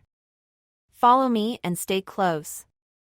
Stepping through the doorway, Naruto held up his lantern so that the large room was illuminated. From the circular room, 5 other archways set at regular intervals led to long vaults while shelves between the archways held piles of scrolls. What do those signs above the arches mean? Inari asked and Naruto looked up. That one is the Uzumaki crest, that one I think is the Senju crest, I wonder what it's doing here, I thought the Senju were a Konoha clan, the leftmost is the crest of the previous clan who bonded to the great tigers I don't recognize the other two, but I bet they were important. No, I take that back. The one in the middle is the crest for Yuzushiogakure itself. Are you claiming all of it? Inari asked and Naruto shook his head as he made a familiar hand sign. No, even if I wanted to, I don't have the right. The Uzumaki and the great tiger things, yes. The Senju I'll take for Konoha, the Senju were one of the founding clans and there is at least one Senju still alive, Tsunade. The Yuzushiogakure stuff, I'll take as it's my heritage as well, but the final archive? I'll pack it up and take it to Konoha, but it'll be stored in the vaults until we can figure out who, if anyone, should get it. Inari nodded as 50 Narutos appeared and the original opened the scroll he had brought with him and began unsealing smaller scrolls, passing them out. All right, you know what to do. 10 into each archive and start sealing everything important. Weapons, jutsu scrolls, that kind of thing. Go! With a cry of hi, the clones scattered to start their tasks and Inari whistled. Gramps said you helped loads with the bridge, is this how you did it? Yap. Naruto grinned. Kage Bunshin plus super strength equals easy ways to do physical tasks. And what the heck? What is it? Inari asked with a frown. Someone just dispelled one of my sentry clones using a glowing chain? Come on, and stay behind me. Guys, keep sealing stuff. I don't see anyone. Inari whispered as they looked round. The great tigers were also on guard, scenting the air and twitching their ears to catch any noise. Me neither. Naruto whispered back, closing his eyes and stretching his senses. Whoever dispelled my clone either retreated or watch out. Naruto grabbed Inari and leaped sideways as a glowing chain lashed out, curling around where Inari had just been. Dumping Inari on the elder's back, Naruto sprinted towards the source of the chain, flanked by Kaze and another tiger. As they approached the tree line, a person stepped out. My apologies for attacking you, she said. I believed you to be an intruder, not a returned member of the Gakutora clan. Naruto blinked at her. Gakutora? Yeah, my name's Naruto. Who are you? The red-haired girl bowed slightly. My name is Uzumaki Anoka, one of the last survivors of Yuzushiogakure. Kagetora Naruto, born of Uzumaki Kushina. Naruto replied, causing Honka's eyes to widen. You're Kushina's son? Yes and no. Naruto shrugged. By blood and bone, I am her child. By law, I am no relation to her, hence my name. And your father? Anoka asked. Which of the Gakutora was he? He wasn't. Naruto said. Again, by blood and bone, I am the son of Namikaze Minato, the Yondaime Hokage of Konohagakure. By law, I am no relation to him. The Yellow Flash? Anoka asked, shocked. But why are you unrelated by law? That is a long story. Naruto shrugged. If you'll join us, I'll tell you, but it isn't a happy story. We stand in the ruins of one of the greatest villages in the world. Anoka sighed. I doubt any story told here will be happy. Anoka-san? Anoka looked up from the Fuinjutsu scroll she was studying. Yes, Inari-san? Are you going to take Naruto up on his offer? A proper place to live and a chance to rebuild the Uzumaki clan? Anoka asked. Yes indeed. Naruto's told me about his friends there, and about the few enemies who still remain in Konoha. I look forwards to seeing their faces when they meet a full-blood Uzumaki demanding the return of all the wealth they tried to steal from my cousin. Inari grinned almost as evilly as Anoka as they shared a brief daydream of the panic that Naruto's enemies would shortly feel. I was wondering, though, what can you tell me about a girl named Hinata? Inari shrugged. Not much, she's from the Hyuga clan, she loves Naruto-san and they're going to get married soon. Anoka nodded. That matches with what I've heard, and hey, guys. Naruto shouted, running over. Look what I found in the Gakutora vault, it's a summoning contract, and the elder says that I should sign it. Anoka tilted her head slightly. If I remember rightly, the Gakutora summoning contract is a high-level contract. High level?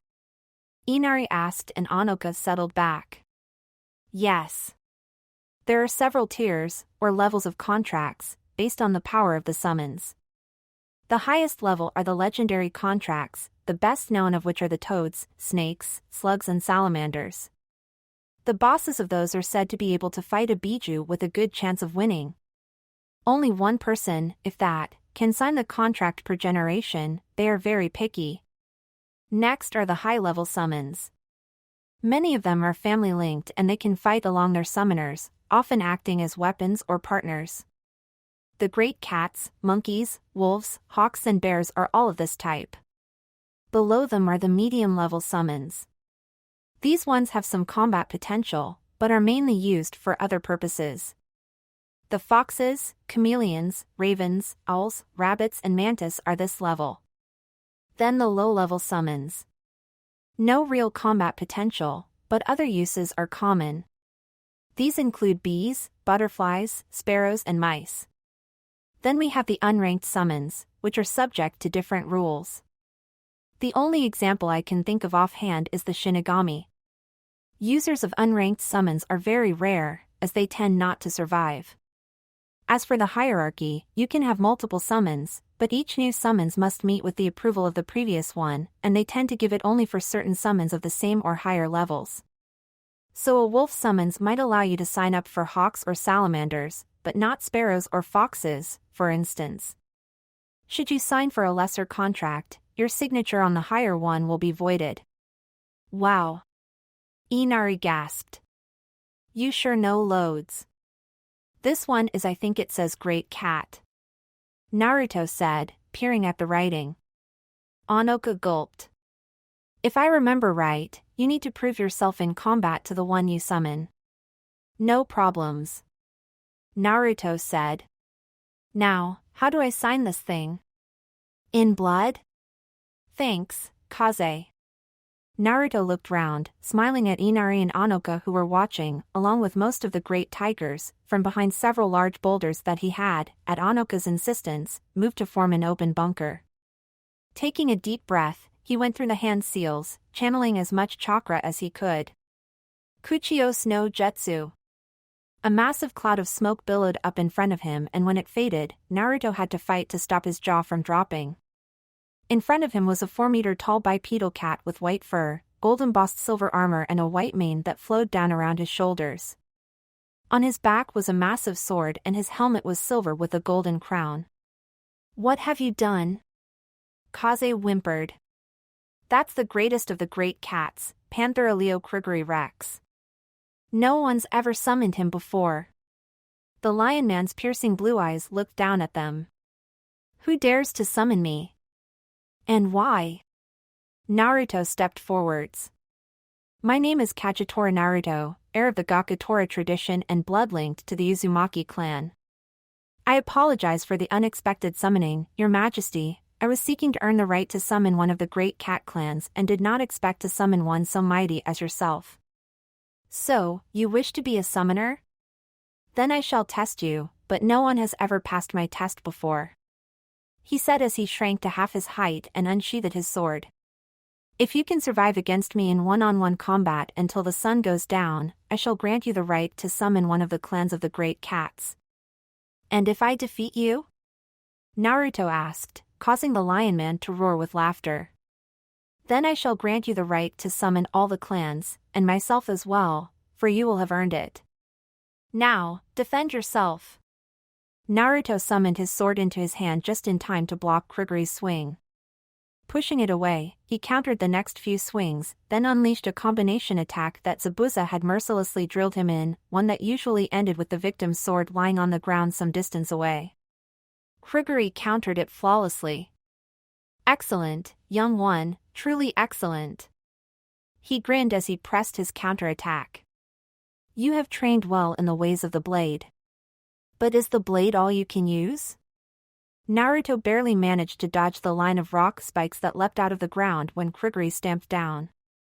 "Kit, it's time. Remember how we discussed improving that use of the fang?" "I do indeed." Naruto thought back, disengaging from Kriguri's attack and grabbing the Kitsune's fang with his free hand. Kriguri raised one brow. "I can sense that the dagger which you hold is stranger than the sword that you swing so well. I am curious as to its use." "Fang, shatter," Naruto said, and the dagger glowed, reforming into a bundle of red senbon. Naruto threw them into the air and they spread out, falling down to cover most of the clearing. Kriguri absently blocked the only one headed for him, causing it to spin away. "That was it? I'm disappointed in you." Naruto grinned and vanished in a red flash. Kriguri spun and barely managed to block the attack aimed at his side, but Naruto vanished again before he could strike back, reappearing to launch a slash from the other side, one which Kriguri once again barely managed to block. "I see," Kriguri panted as he frantically blocked the incoming attacks. "I admit I am impressed, kid. You've gained my respect." Kriguri spun and kicked, sending Naruto flying backwards and landing in a cloud of dust that briefly obscured him from view. Striding forwards, he placed his sword at Naruto's throat. Naruto just glared at him. "You have my respect, kid, so I'll let you live, and I'll even grant you the right to summon one of the clans. I think the jaguars would do you well." "Actually," Naruto said from behind him as he wrapped his left arm round Kriguri's forehead and placed the edge of his sword against his throat, "I think that you mentioned something about all the clans?" Kriguri froze as the Naruto on the floor vanished in a puff of smoke. "A Kage Bunshin."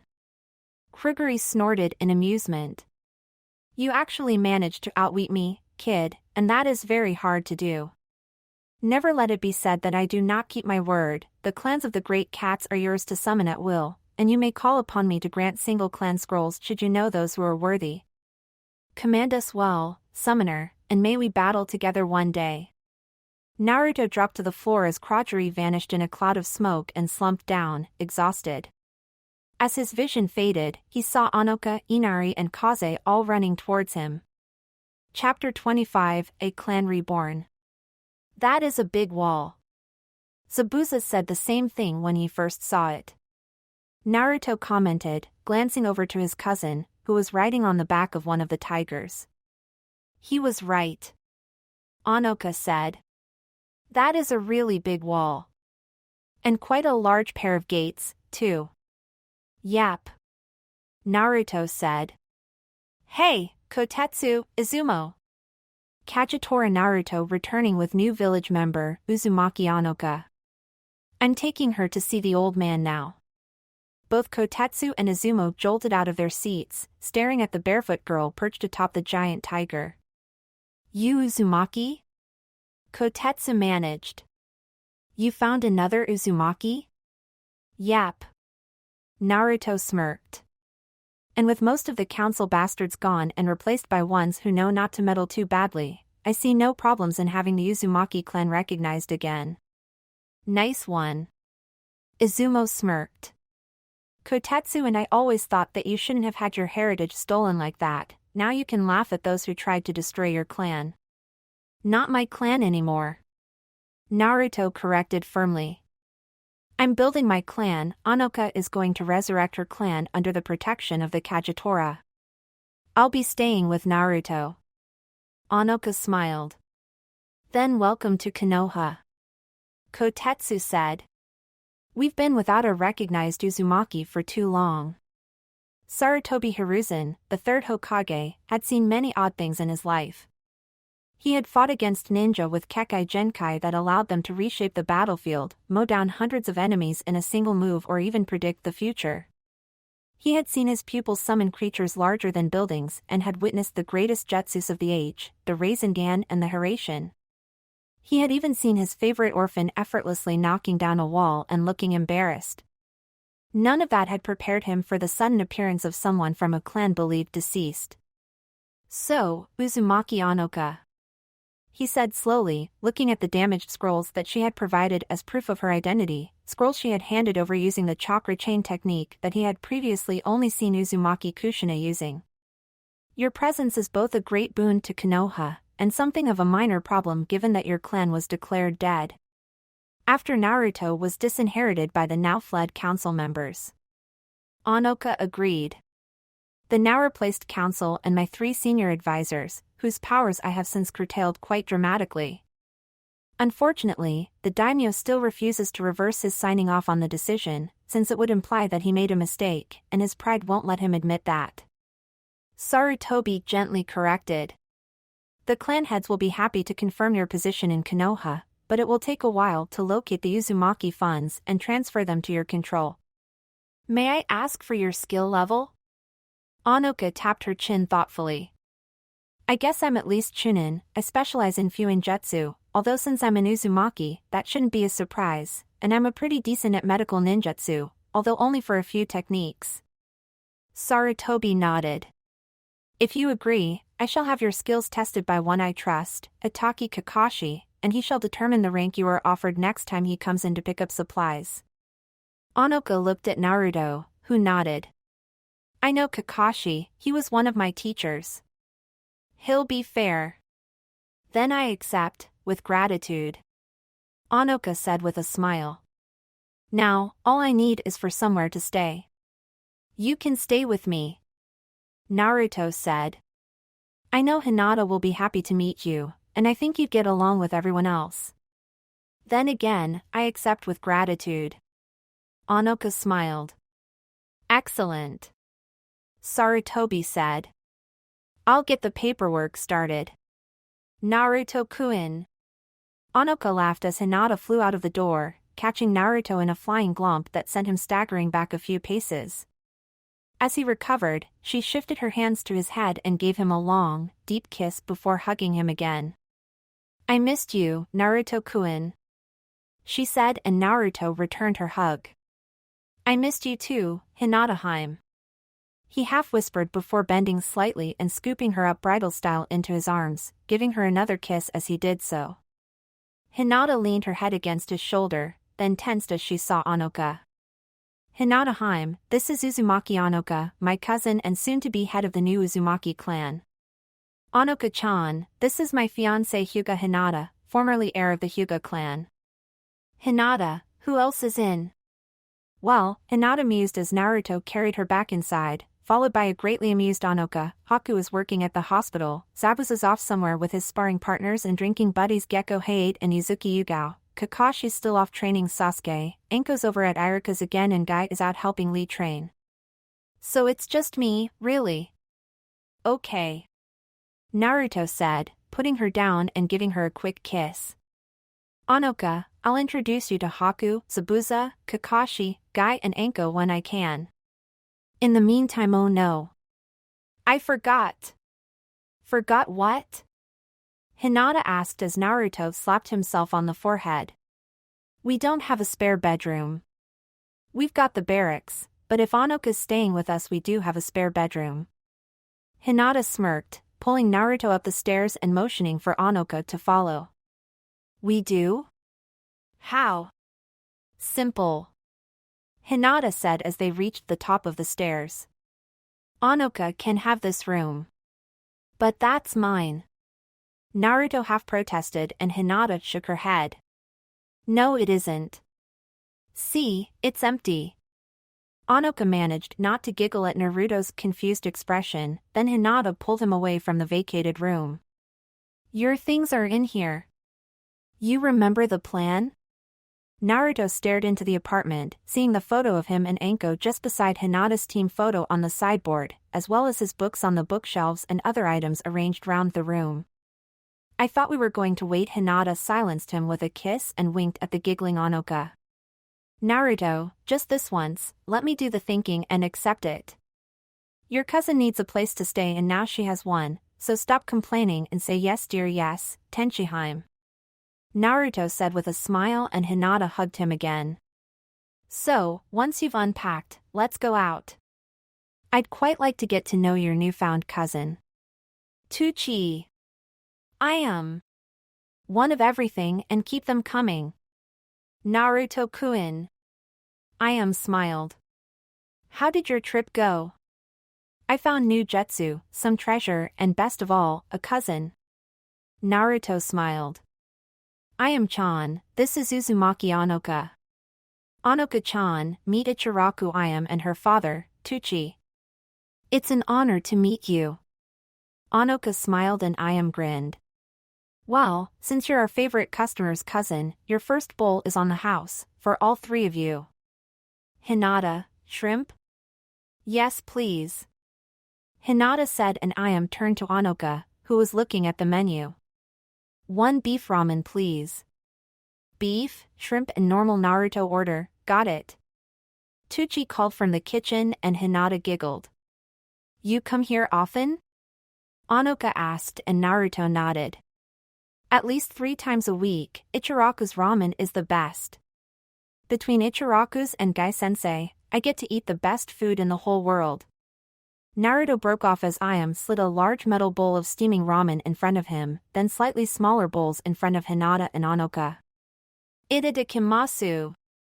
Naruto said eagerly, scooping up the metal chopsticks.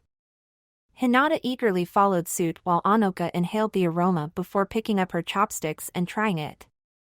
This is good, she said after taking a bite, then she gave a shocked glance as Naruto put aside the empty bowl and accepted a second one. That was fast. It's Ichiraku's ramen. Naruto stated as if it explained everything, then almost dived into the bowl while Hinata giggled. You get used to it, she explained. Naruto has quite an appetite. Eat up, it's best while still hot. Hey, Naruto, who's your friend?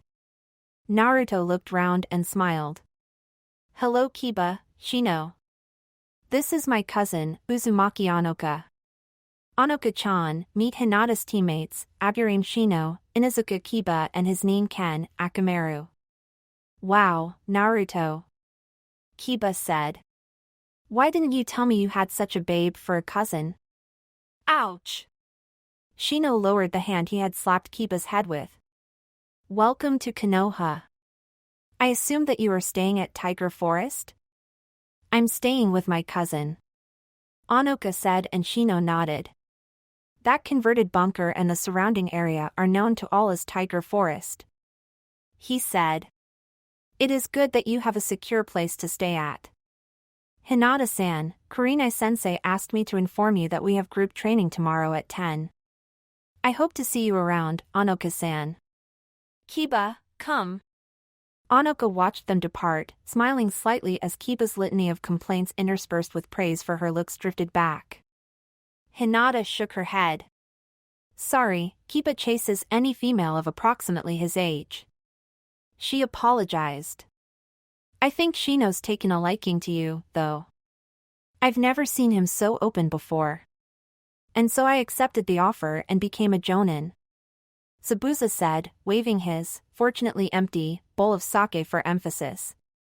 Naruto adopted Haku as his cousin, yours too, now I think about it, and I became his uncle and got a temporary seat on the ninja council. I'm holding it until Naruto comes of age and he takes over.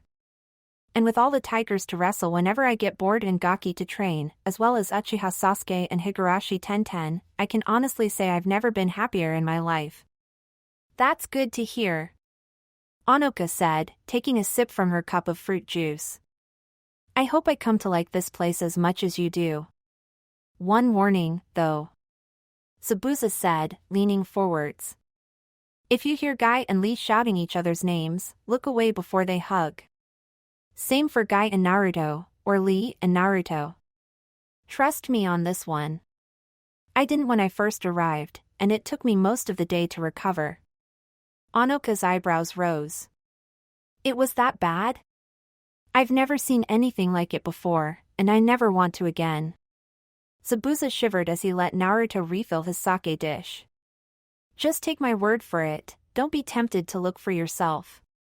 It's not that bad. Naruto protested and Zabuza snorted. You're immune, I still don't know how. He riposted, then he paused as Hinata walked by him. Gomen, I didn't want to interrupt, but it's getting late and I need my snuggly. Zabuza's snort of laughter caused him to cover himself in sake as Hinata pulled Naruto towards the staircase. Snuggly? Onoka asked, watching the vanishing couple. Snuggly. Zabuza confirmed, wiping his face. She started calling him that during the second stage of the Chunin exam. It's because she likes to snuggle up to him in bed. Onoka stared at him and he shook his head. No, don't get any bad thoughts about it. I know they're engaged and all, but as far as I can tell, they're both still virgins. They kiss and cuddle, but they've both decided that they'll wait until they get married before going any further. I had wondered. Onoka admitted, glancing at the staircase again. Naruto mentioned that he still has another stage to go in the exams. What does it consist of? Duels. Zabuza stated. One-on-one fights until one participant gives up or cannot continue. Naruto's up against Hyuga Neji in the first round, then probably that taijutsu specialist and his brother in all but blood Rock Lee in the second. Third will be either Sasuke the Sharingan user or Gaara the Jinchuriki, and finally I'd guess Hinata. Here, I have a spare copy of the fight plan. Onoka looked at it. What can you tell me about the other contestants? Planning on doing some betting, heh? So am I. Let's start with Hyuga Neji. He uses the Hyuga Taijutsu-style Juken almost exclusively, which is both his greatest strength and his greatest weakness. Hinata clapped her hands in joy as Naruto stood before her, having managed to successfully perform one of the jutsu from the reclaimed Gakutora scrolls. Running up to him, she hugged him, then started to stroke his ears. So soft, she whispered as the ears twitched underneath her gentle ministrations, and Naruto almost melted against her. Movement caught her eye and she reached down with her free hand, catching Naruto's twitching tail and stroking it as well. Hinata. Naruto moaned, that feels so good, you may want to stop if we are to learn this ourselves. Haku said, causing Hinata to leap away from Naruto and blush. So this is secret technique tiger enhancement. Tiger ears, tail, some fur and enhanced reflexes, yes? I think so, yes. Naruto said, checking himself over. That's what the scroll said, anyway. Hinata nodded and turned to Kyuka, who nodded slowly and presented her paw. Hinata used a kunai to prick it, drawing blood, then cut her own hand and let Kyuka's blood drip into the cut. As it did so, she started the hand seal sequence that would infuse Kyuka's blood into her own and create a true bond between them. For a moment, both she and Kyuka seemed to glow, then the glow faded and Hinata looked at her hand, seeing the silver-colored scar that showed that the bond had formed. Okay, now here's the technique, run through it a few times and try it out.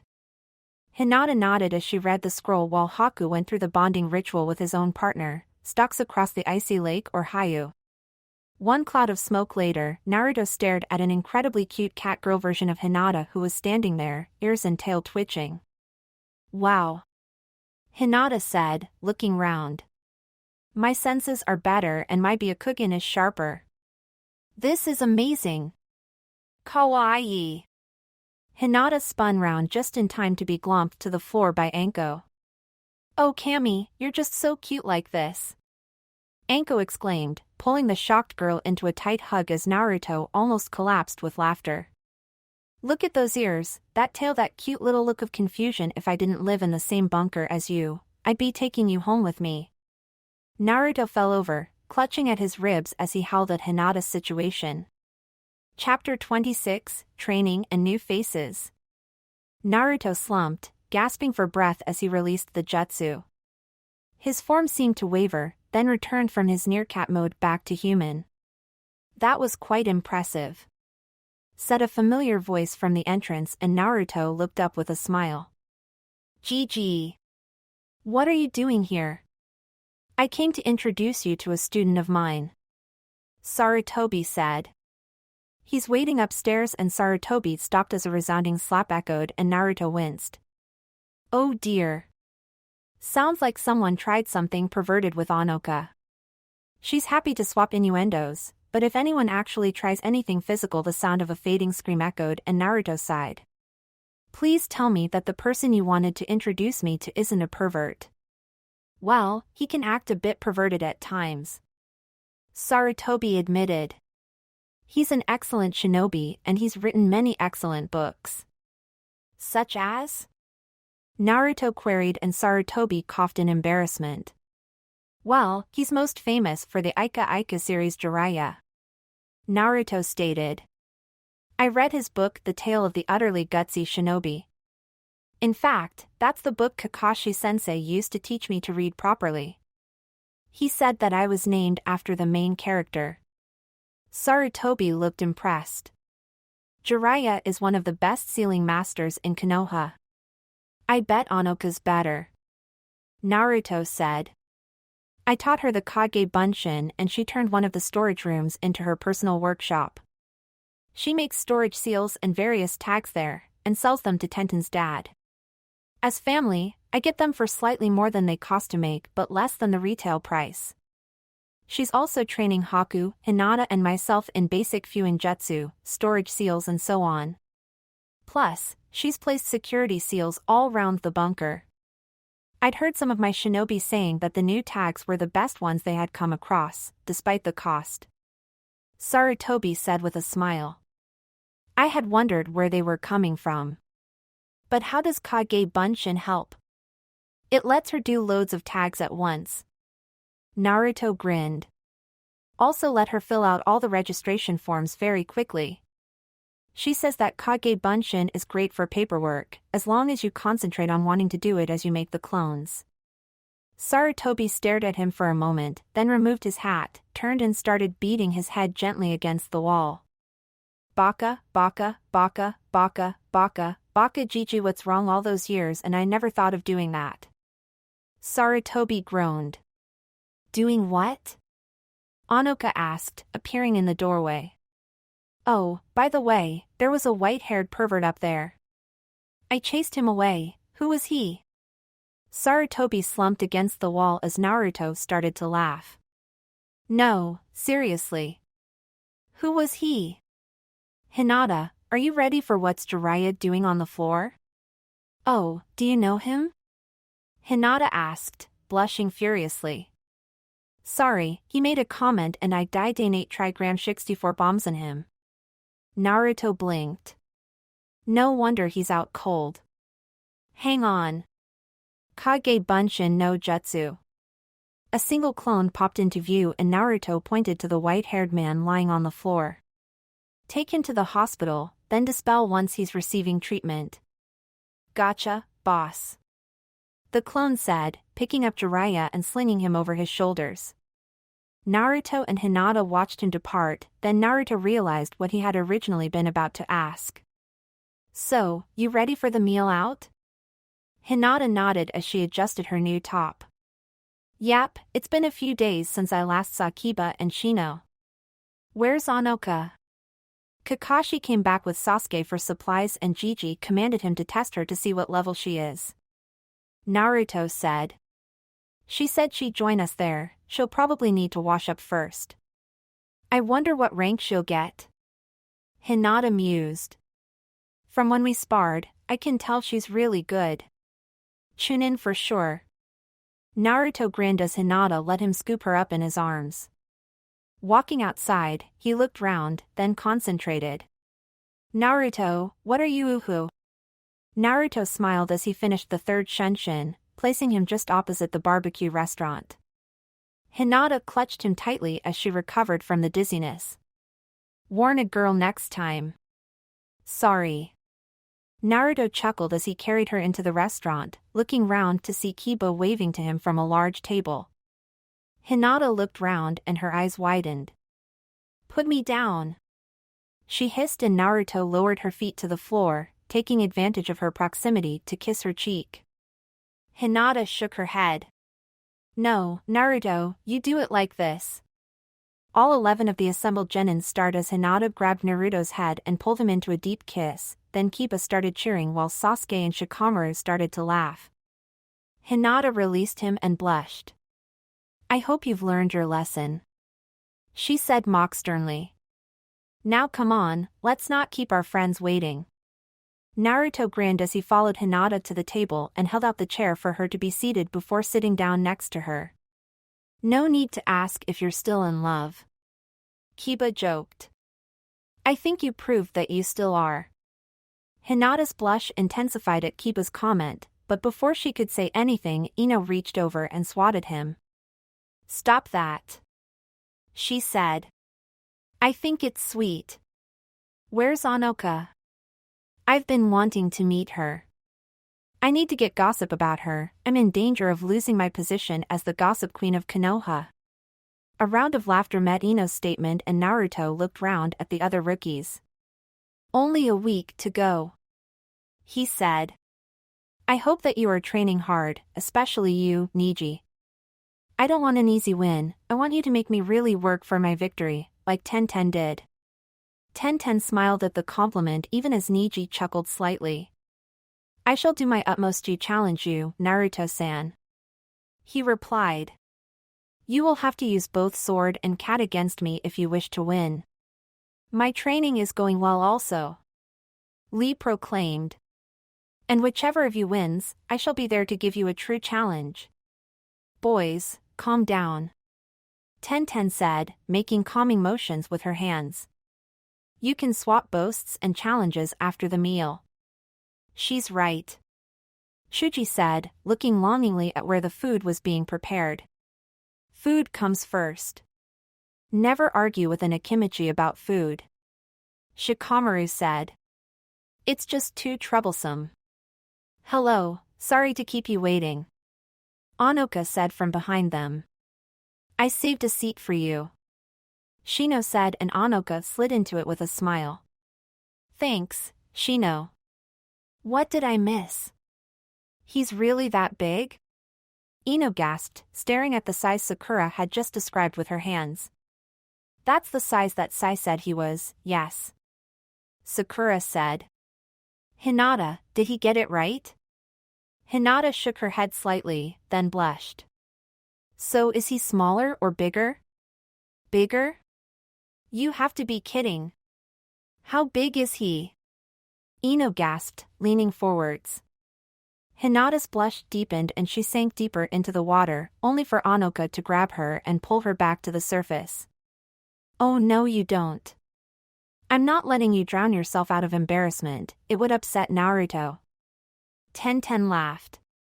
You are one lucky girl, getting him for yourself. When I lost to him, I was so turned on by his skill and strength. If you ever decide you don't want him, I'll be happy to take him off your hands. Hinata's blush deepened and she quickly changed the subject. Anoka-san, how did your test go? It went very well. Anoka smiled. I am now a full chunin of Konoha, and on the list for promotion to special jonin once I've gained some experience. The Hokage also put me on the special skills list for my Fuinjutsu, and Fox-sama of ANBU has already asked me if I can provide some special tags since mine are better than most of what were available in Konoha before I arrived. We're selling her tags at my dad's shop. Ten explained.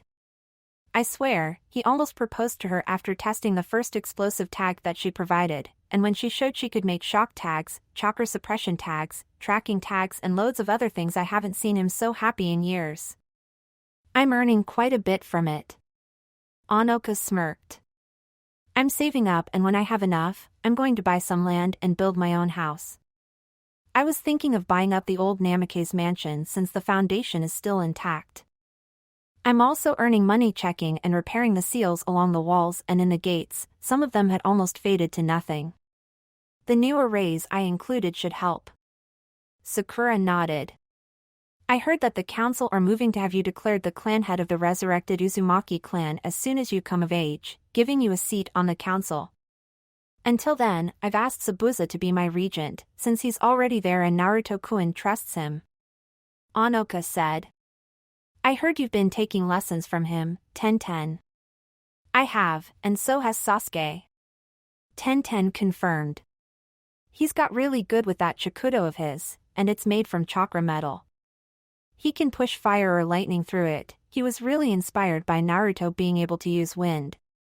Naruto's really good, Sakura admitted. Of course, since he was trained as a kid by both Kakashi-sensei and Madogai, that's only to be expected.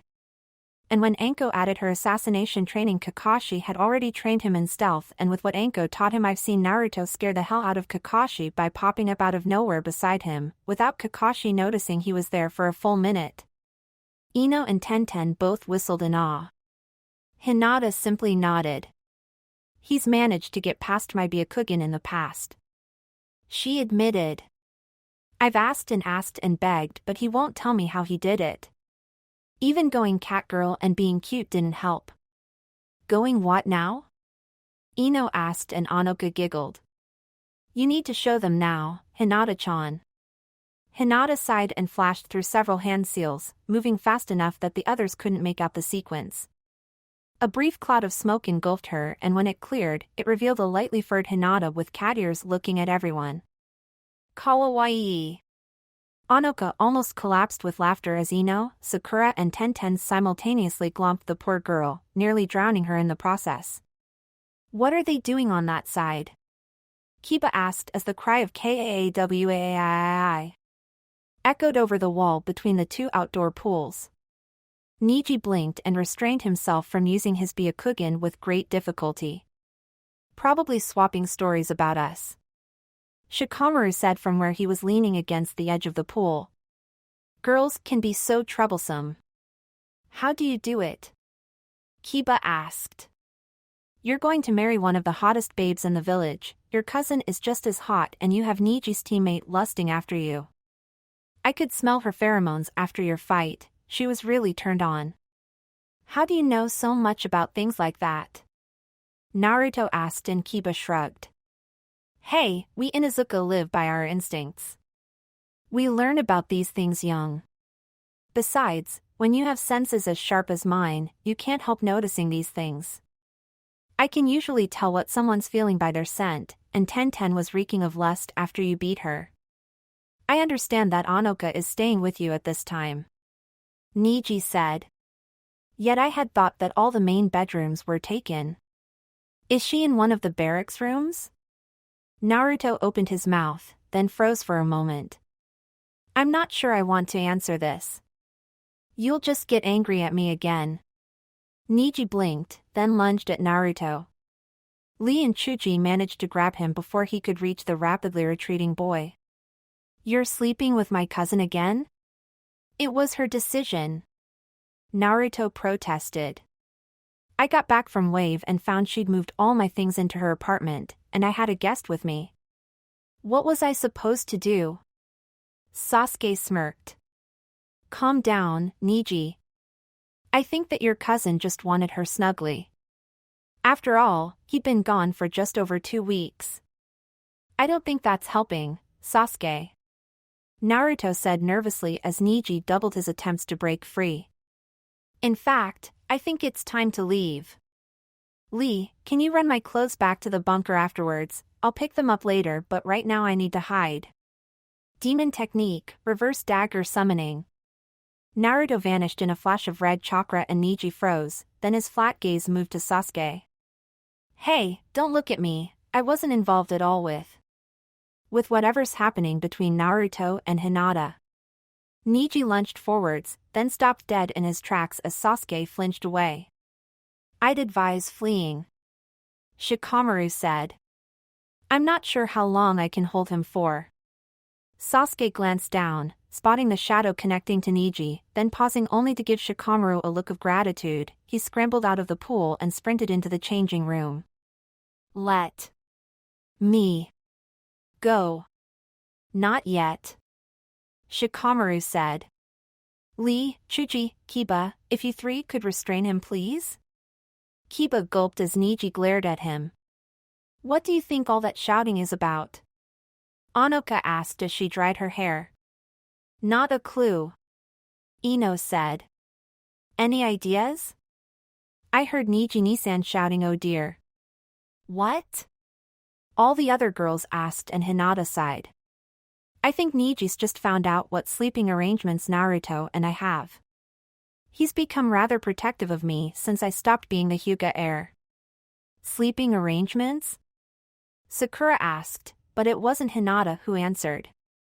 Hinata-chan decided that she was missing her snugly, and moved all his stuff from his old room into her apartment. Anoka explained as Hinata quickly donned her jacket and made use of the collar in hiding her blush. That freed up a room for me to use until I get my own place. The other girls nodded in understanding and Ino grinned. Making a move like that, wow Hinata. Do you share a bathroom with him? Do you bathe together? Hinata's blush deepened, then she took a deep breath and composed herself. We do share a bathroom, and we have showered together, she said quietly. And every time I see him, I realize just how lucky I am to have him. I don't think anyone else in the country is as kind and thoughtful as he is, and his cooking is superb. That last part one agree with completely, Anoka noted. The only thing I can't vouch for are the cinnamon rolls, because they're always gone before I get there. Hinata blushed again. Chapter 27, The Finals Part 1. Naruto stood with 8 of the other 9 finalists in the middle of the crowded stadium. Behind the high walls, it seemed like half the village had come to witness the battles. Naruto-san, Neji said softly from beside him, his voice filled with wry amusement. Will you be giving me a choice of whether you fight with sword or cat? Kami, no. Naruto smirked. You've seen me fighting with my sword and as a tiger, so I'm going to be doing something completely new against you. Especially since you promised to destroy me for going along with Hinata's choice. Hinata-heim, if I have to use certain skills, it may make your fight harder since I'm sure Temari suspects you have similar skills to me. Sorry in advance. On Naruto's other side, Hinata shrugged. We may have some skills in common, Naruto-kun, but we use them in different ways. I should be fine. Naruto looked over at the clan seating where Anoka's red hair was highly visible beside the dark hair of the masked Hyugas. I don't know whether to be pleased or worried that Hanabi's taken such a shine to Anoka. Naruto admitted, seeing Hanabi and Anoka were sharing a bag of something. Still, she's settling in as a chunin very well. Shino's been helping her settle in. Hinata smiled. He's really smitten with her. Naruto looked round again. Where the heck is Sasuke? He's behind the buttress over there along with Kakashi, Hinata said, tilting her head slightly. Neji activated his Byakugan briefly and grunted in agreement. They're probably planning on making a last-second entrance. Hinata sighed, then looked across to where Temari was standing, giving her a measuring look. Did Jiraiya ever catch up to you? I heard that he was going to offer you some training. While I was hiding from Neji, yes. He wanted me to sign the Toad contract. Naruto replied. I kind of put him off for a while and talked with Kruguri about it. he doesn't have a problem. The great cats have quite a bit of respect for the toads, but I got the feeling that Jiraiya sees me as Minato's legacy rather than as me, if that makes any sense. I felt the same while I was there. Hinata agreed. Since I passed that position to Hanabi, I felt more like myself. I know just what you are saying. Did you manage to get the third form? Succeeded yesterday. Naruto replied, careful not to say just what it was the third form of. Takes a ton of chakra, though. Hang on. Niji said. Great cats? What in Kami's name did you find in Wave, and should I simply forfeit now? Hinata-sama? You'll find out, if you fight hard enough for Naruto-kun to resort to it. Hinata smirked, reaching back with her free hand to stroke Kyuka's ears. Just be grateful he hasn't signed the Toad contract yet. Niji swallowed nervously. This is certainly an interesting day. The veiled Kazekage said as he bowed slightly to Sarutobi and sat down, looking out into the field. I see 2 of my children are ready to show how good they are, but aren't we missing one of the genin? Yes. Sarutobi sighed. Uchiha Sasuke has yet to show. I hope he's not taking after his sensei. Kakashi's infamous for always being late for everything except a high-ranked mission. I have my own share of jonin with personality issues. The Kazekage replied, settling back in his chair. My daughter mentioned one of your genin, a Naruto? May I ask about him? That would be Kagetora Naruto. Sarutobi said. That's him, the blonde second from the right. And the cats? The one on the left is his bond partner, Kaze. The cat next to him is Hyuga Hinata's bond partner, Kyuka. Chunin Kagetora Haku also has a bond partner, you can see them over there, along with his uncle, Momochi Zabuza no Kagetora. I see them. The Kazekage said, his voice showing that he was impressed. How many of these great tigers does Konoha have? Close to 200, but very few of them are actually bonded. Hiruzen said with a slight smile. The Kagetora clan is growing in size and power and has allied itself not only with the Hyuga clan, but also the resurrected Uzumaki clan. The Kazekage froze. The resurrected Uzumaki? You can see the clan head of the Uzumaki, Uzumaki Anoka, sat by the Hyuga clan over there. Her red hair is very visible. We hope to find others and bring them in to boost the numbers of the Uzumaki, bring them to full prominence as they were in Uzushio-gakure. Already, Anoka has made quite a name for herself with her creation of new sealing tags of various descriptions. Now, I believe it is time to begin, yes? Shiranui Ginma stepped forwards and looked at the line of genin in front of you. Taking a deep breath, he spoke. I am the proctor for this exam, since Height Gecko is currently in hospital, in a coma after being attacked by an unknown assailant while protecting Suna Jonin Baki. Fortunately for us all, a team of ANBU on patrol scared away the attacker and Baki insisted on escorting them to hospital. However, despite their best efforts, Height remains in a coma. Therefore, I am your new proctor. I expect you know the rules, but if any of you are stupid enough to have forgotten them, here they are.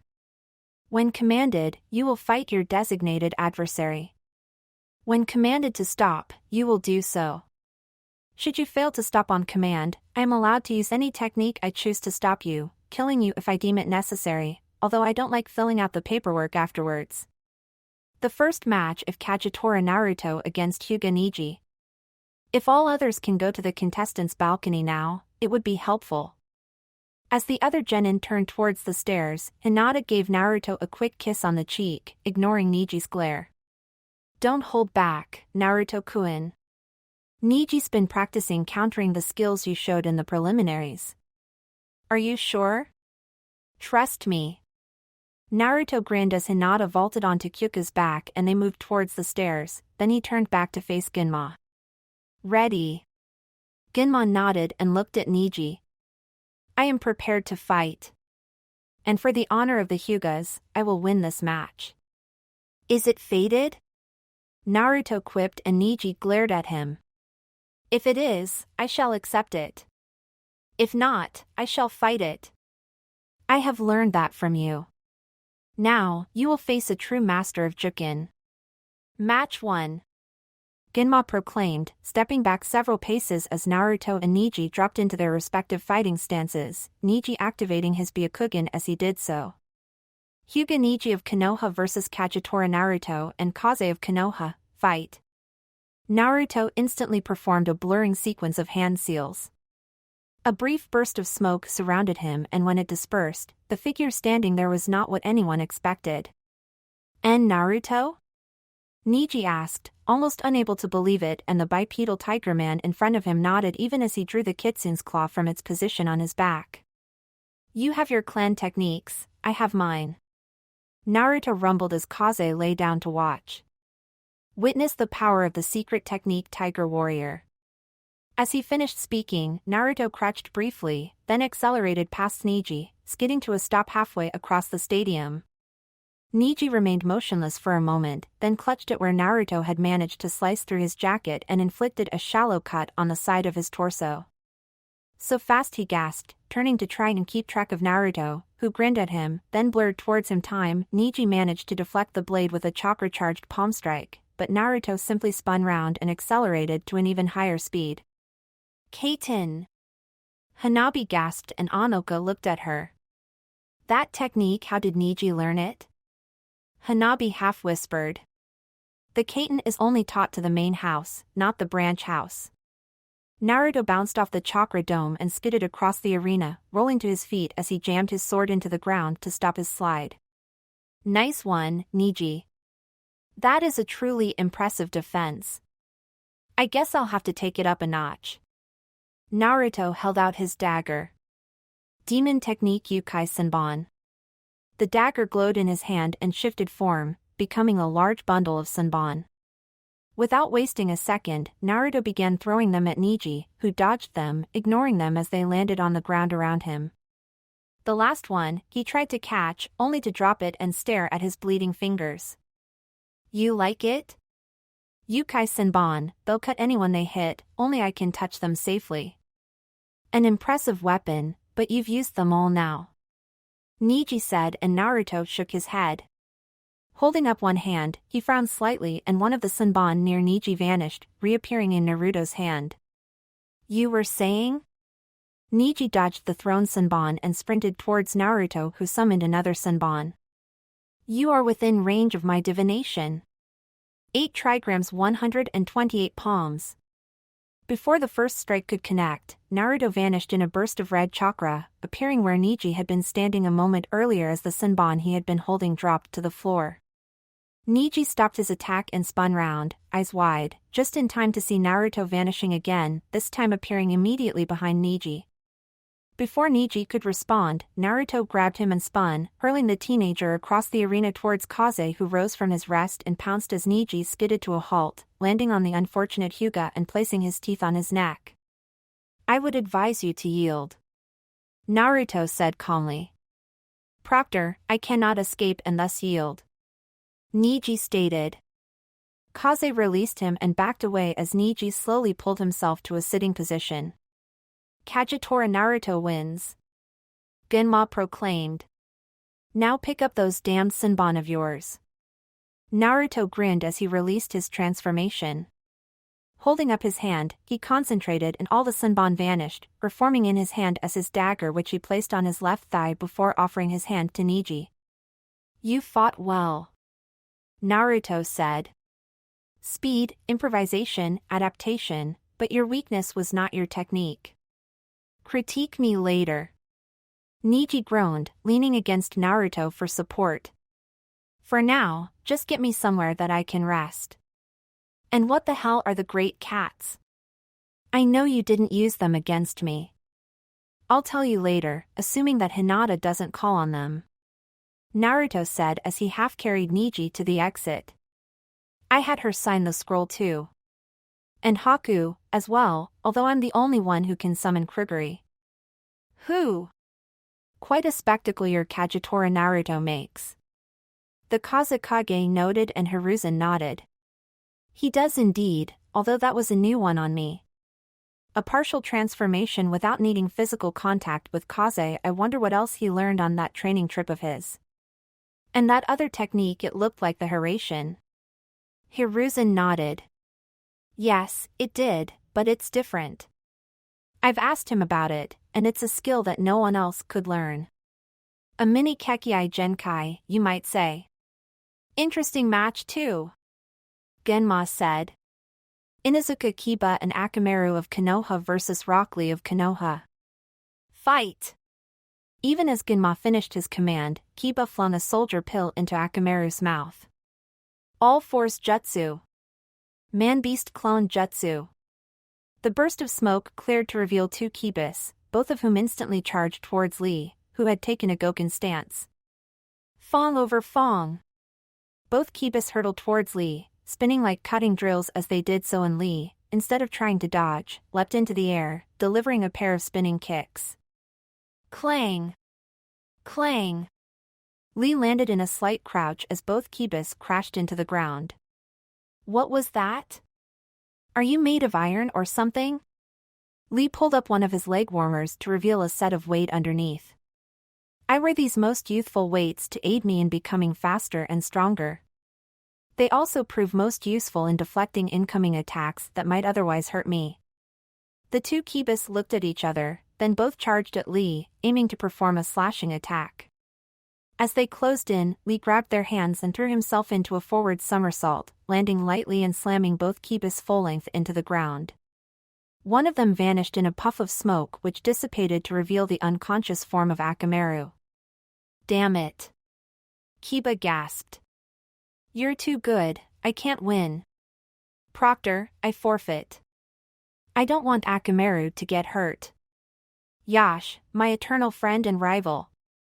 Lee exulted, turning to face the contestants' balcony. I shall soon be facing you in a test to see whose flames of youth are more powerful. Naruto waved back as Genma called the match. Eternal friend and rival? The Kazekage asked, and Sarutobi smiled. Lee and Naruto both trained extensively under the taijutsu master Jonin Mado Gai. They've come to see each other almost as brothers, and they constantly compete against each other in order to become better. They've both been looking forwards to the chance to go full out against each other in order to see who's currently better and how they can improve. I see. How commendable. You must be proud of them. I am. Match 3. Where is Uchiha Sasuke? Damn grandstander. Naruto muttered, glancing over to the Kage box where Sarutobi and the Kazekage were talking.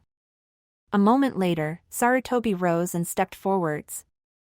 The third match will be postponed. Move on. Very well. Match 4, Shikamaru Nara of Konoha vs Tsuchikin of Odo. Could the two competitors please come down? Shikamaru sighed and walked to the stairs while Kin, smirking, strode down ahead of him. The two of them came to a halt before Genma. Okay, put up a good show. Fight! Kin reacted almost instantly, throwing a group of 24 bell-tagged Senbon around Shikamaru, only for him to vanish in a puff of smoke, leaving a log behind. Damn it! Kawarimi! Kin cursed, looking round as she pulled out more Senbon from her pouch, holding them ready to throw. An instant later, she froze and the log faded away, revealing that Shikamaru had not used a Kawarimi, but a henge and had caught her in his shadow. Kagemain no Jutsu, complete. Damn it, damn it, damn it. Kin snarled. How did you do that? How did you know to do that? I researched your abilities that you showed in the preliminaries. Shikamaru said, flexing his fingers and pulling a kunai out of his pouch. Caught by the shadow, Kin mimicked his motions, her Senbon bouncing off the ground as she also pulled out a kunai. So what, we stab each other for a mutual death? Kin smirked and Shikamaru sighed. No, I do this. Shikamaru said, reversing his kunai and moving it near his neck. Kin mirrored the movement, staring in confusion, until she felt her kunai snag on the end of her scarf and start to pull it tight around her neck. Wait, don't, she choked out before Shikamaru moved his kunai further, watching with cold eyes as she started fighting for air.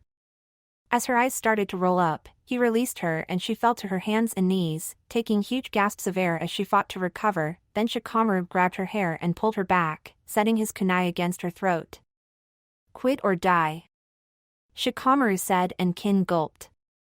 "I forfeit," she whispered, and Shikamaru nodded. "If I hadn't known about your trick from Ino, you would probably have won," he said as he walked off. "It was your bad luck that you didn't plan ahead. You could have been a most troublesome opponent if you had." Winner, Shikamaru.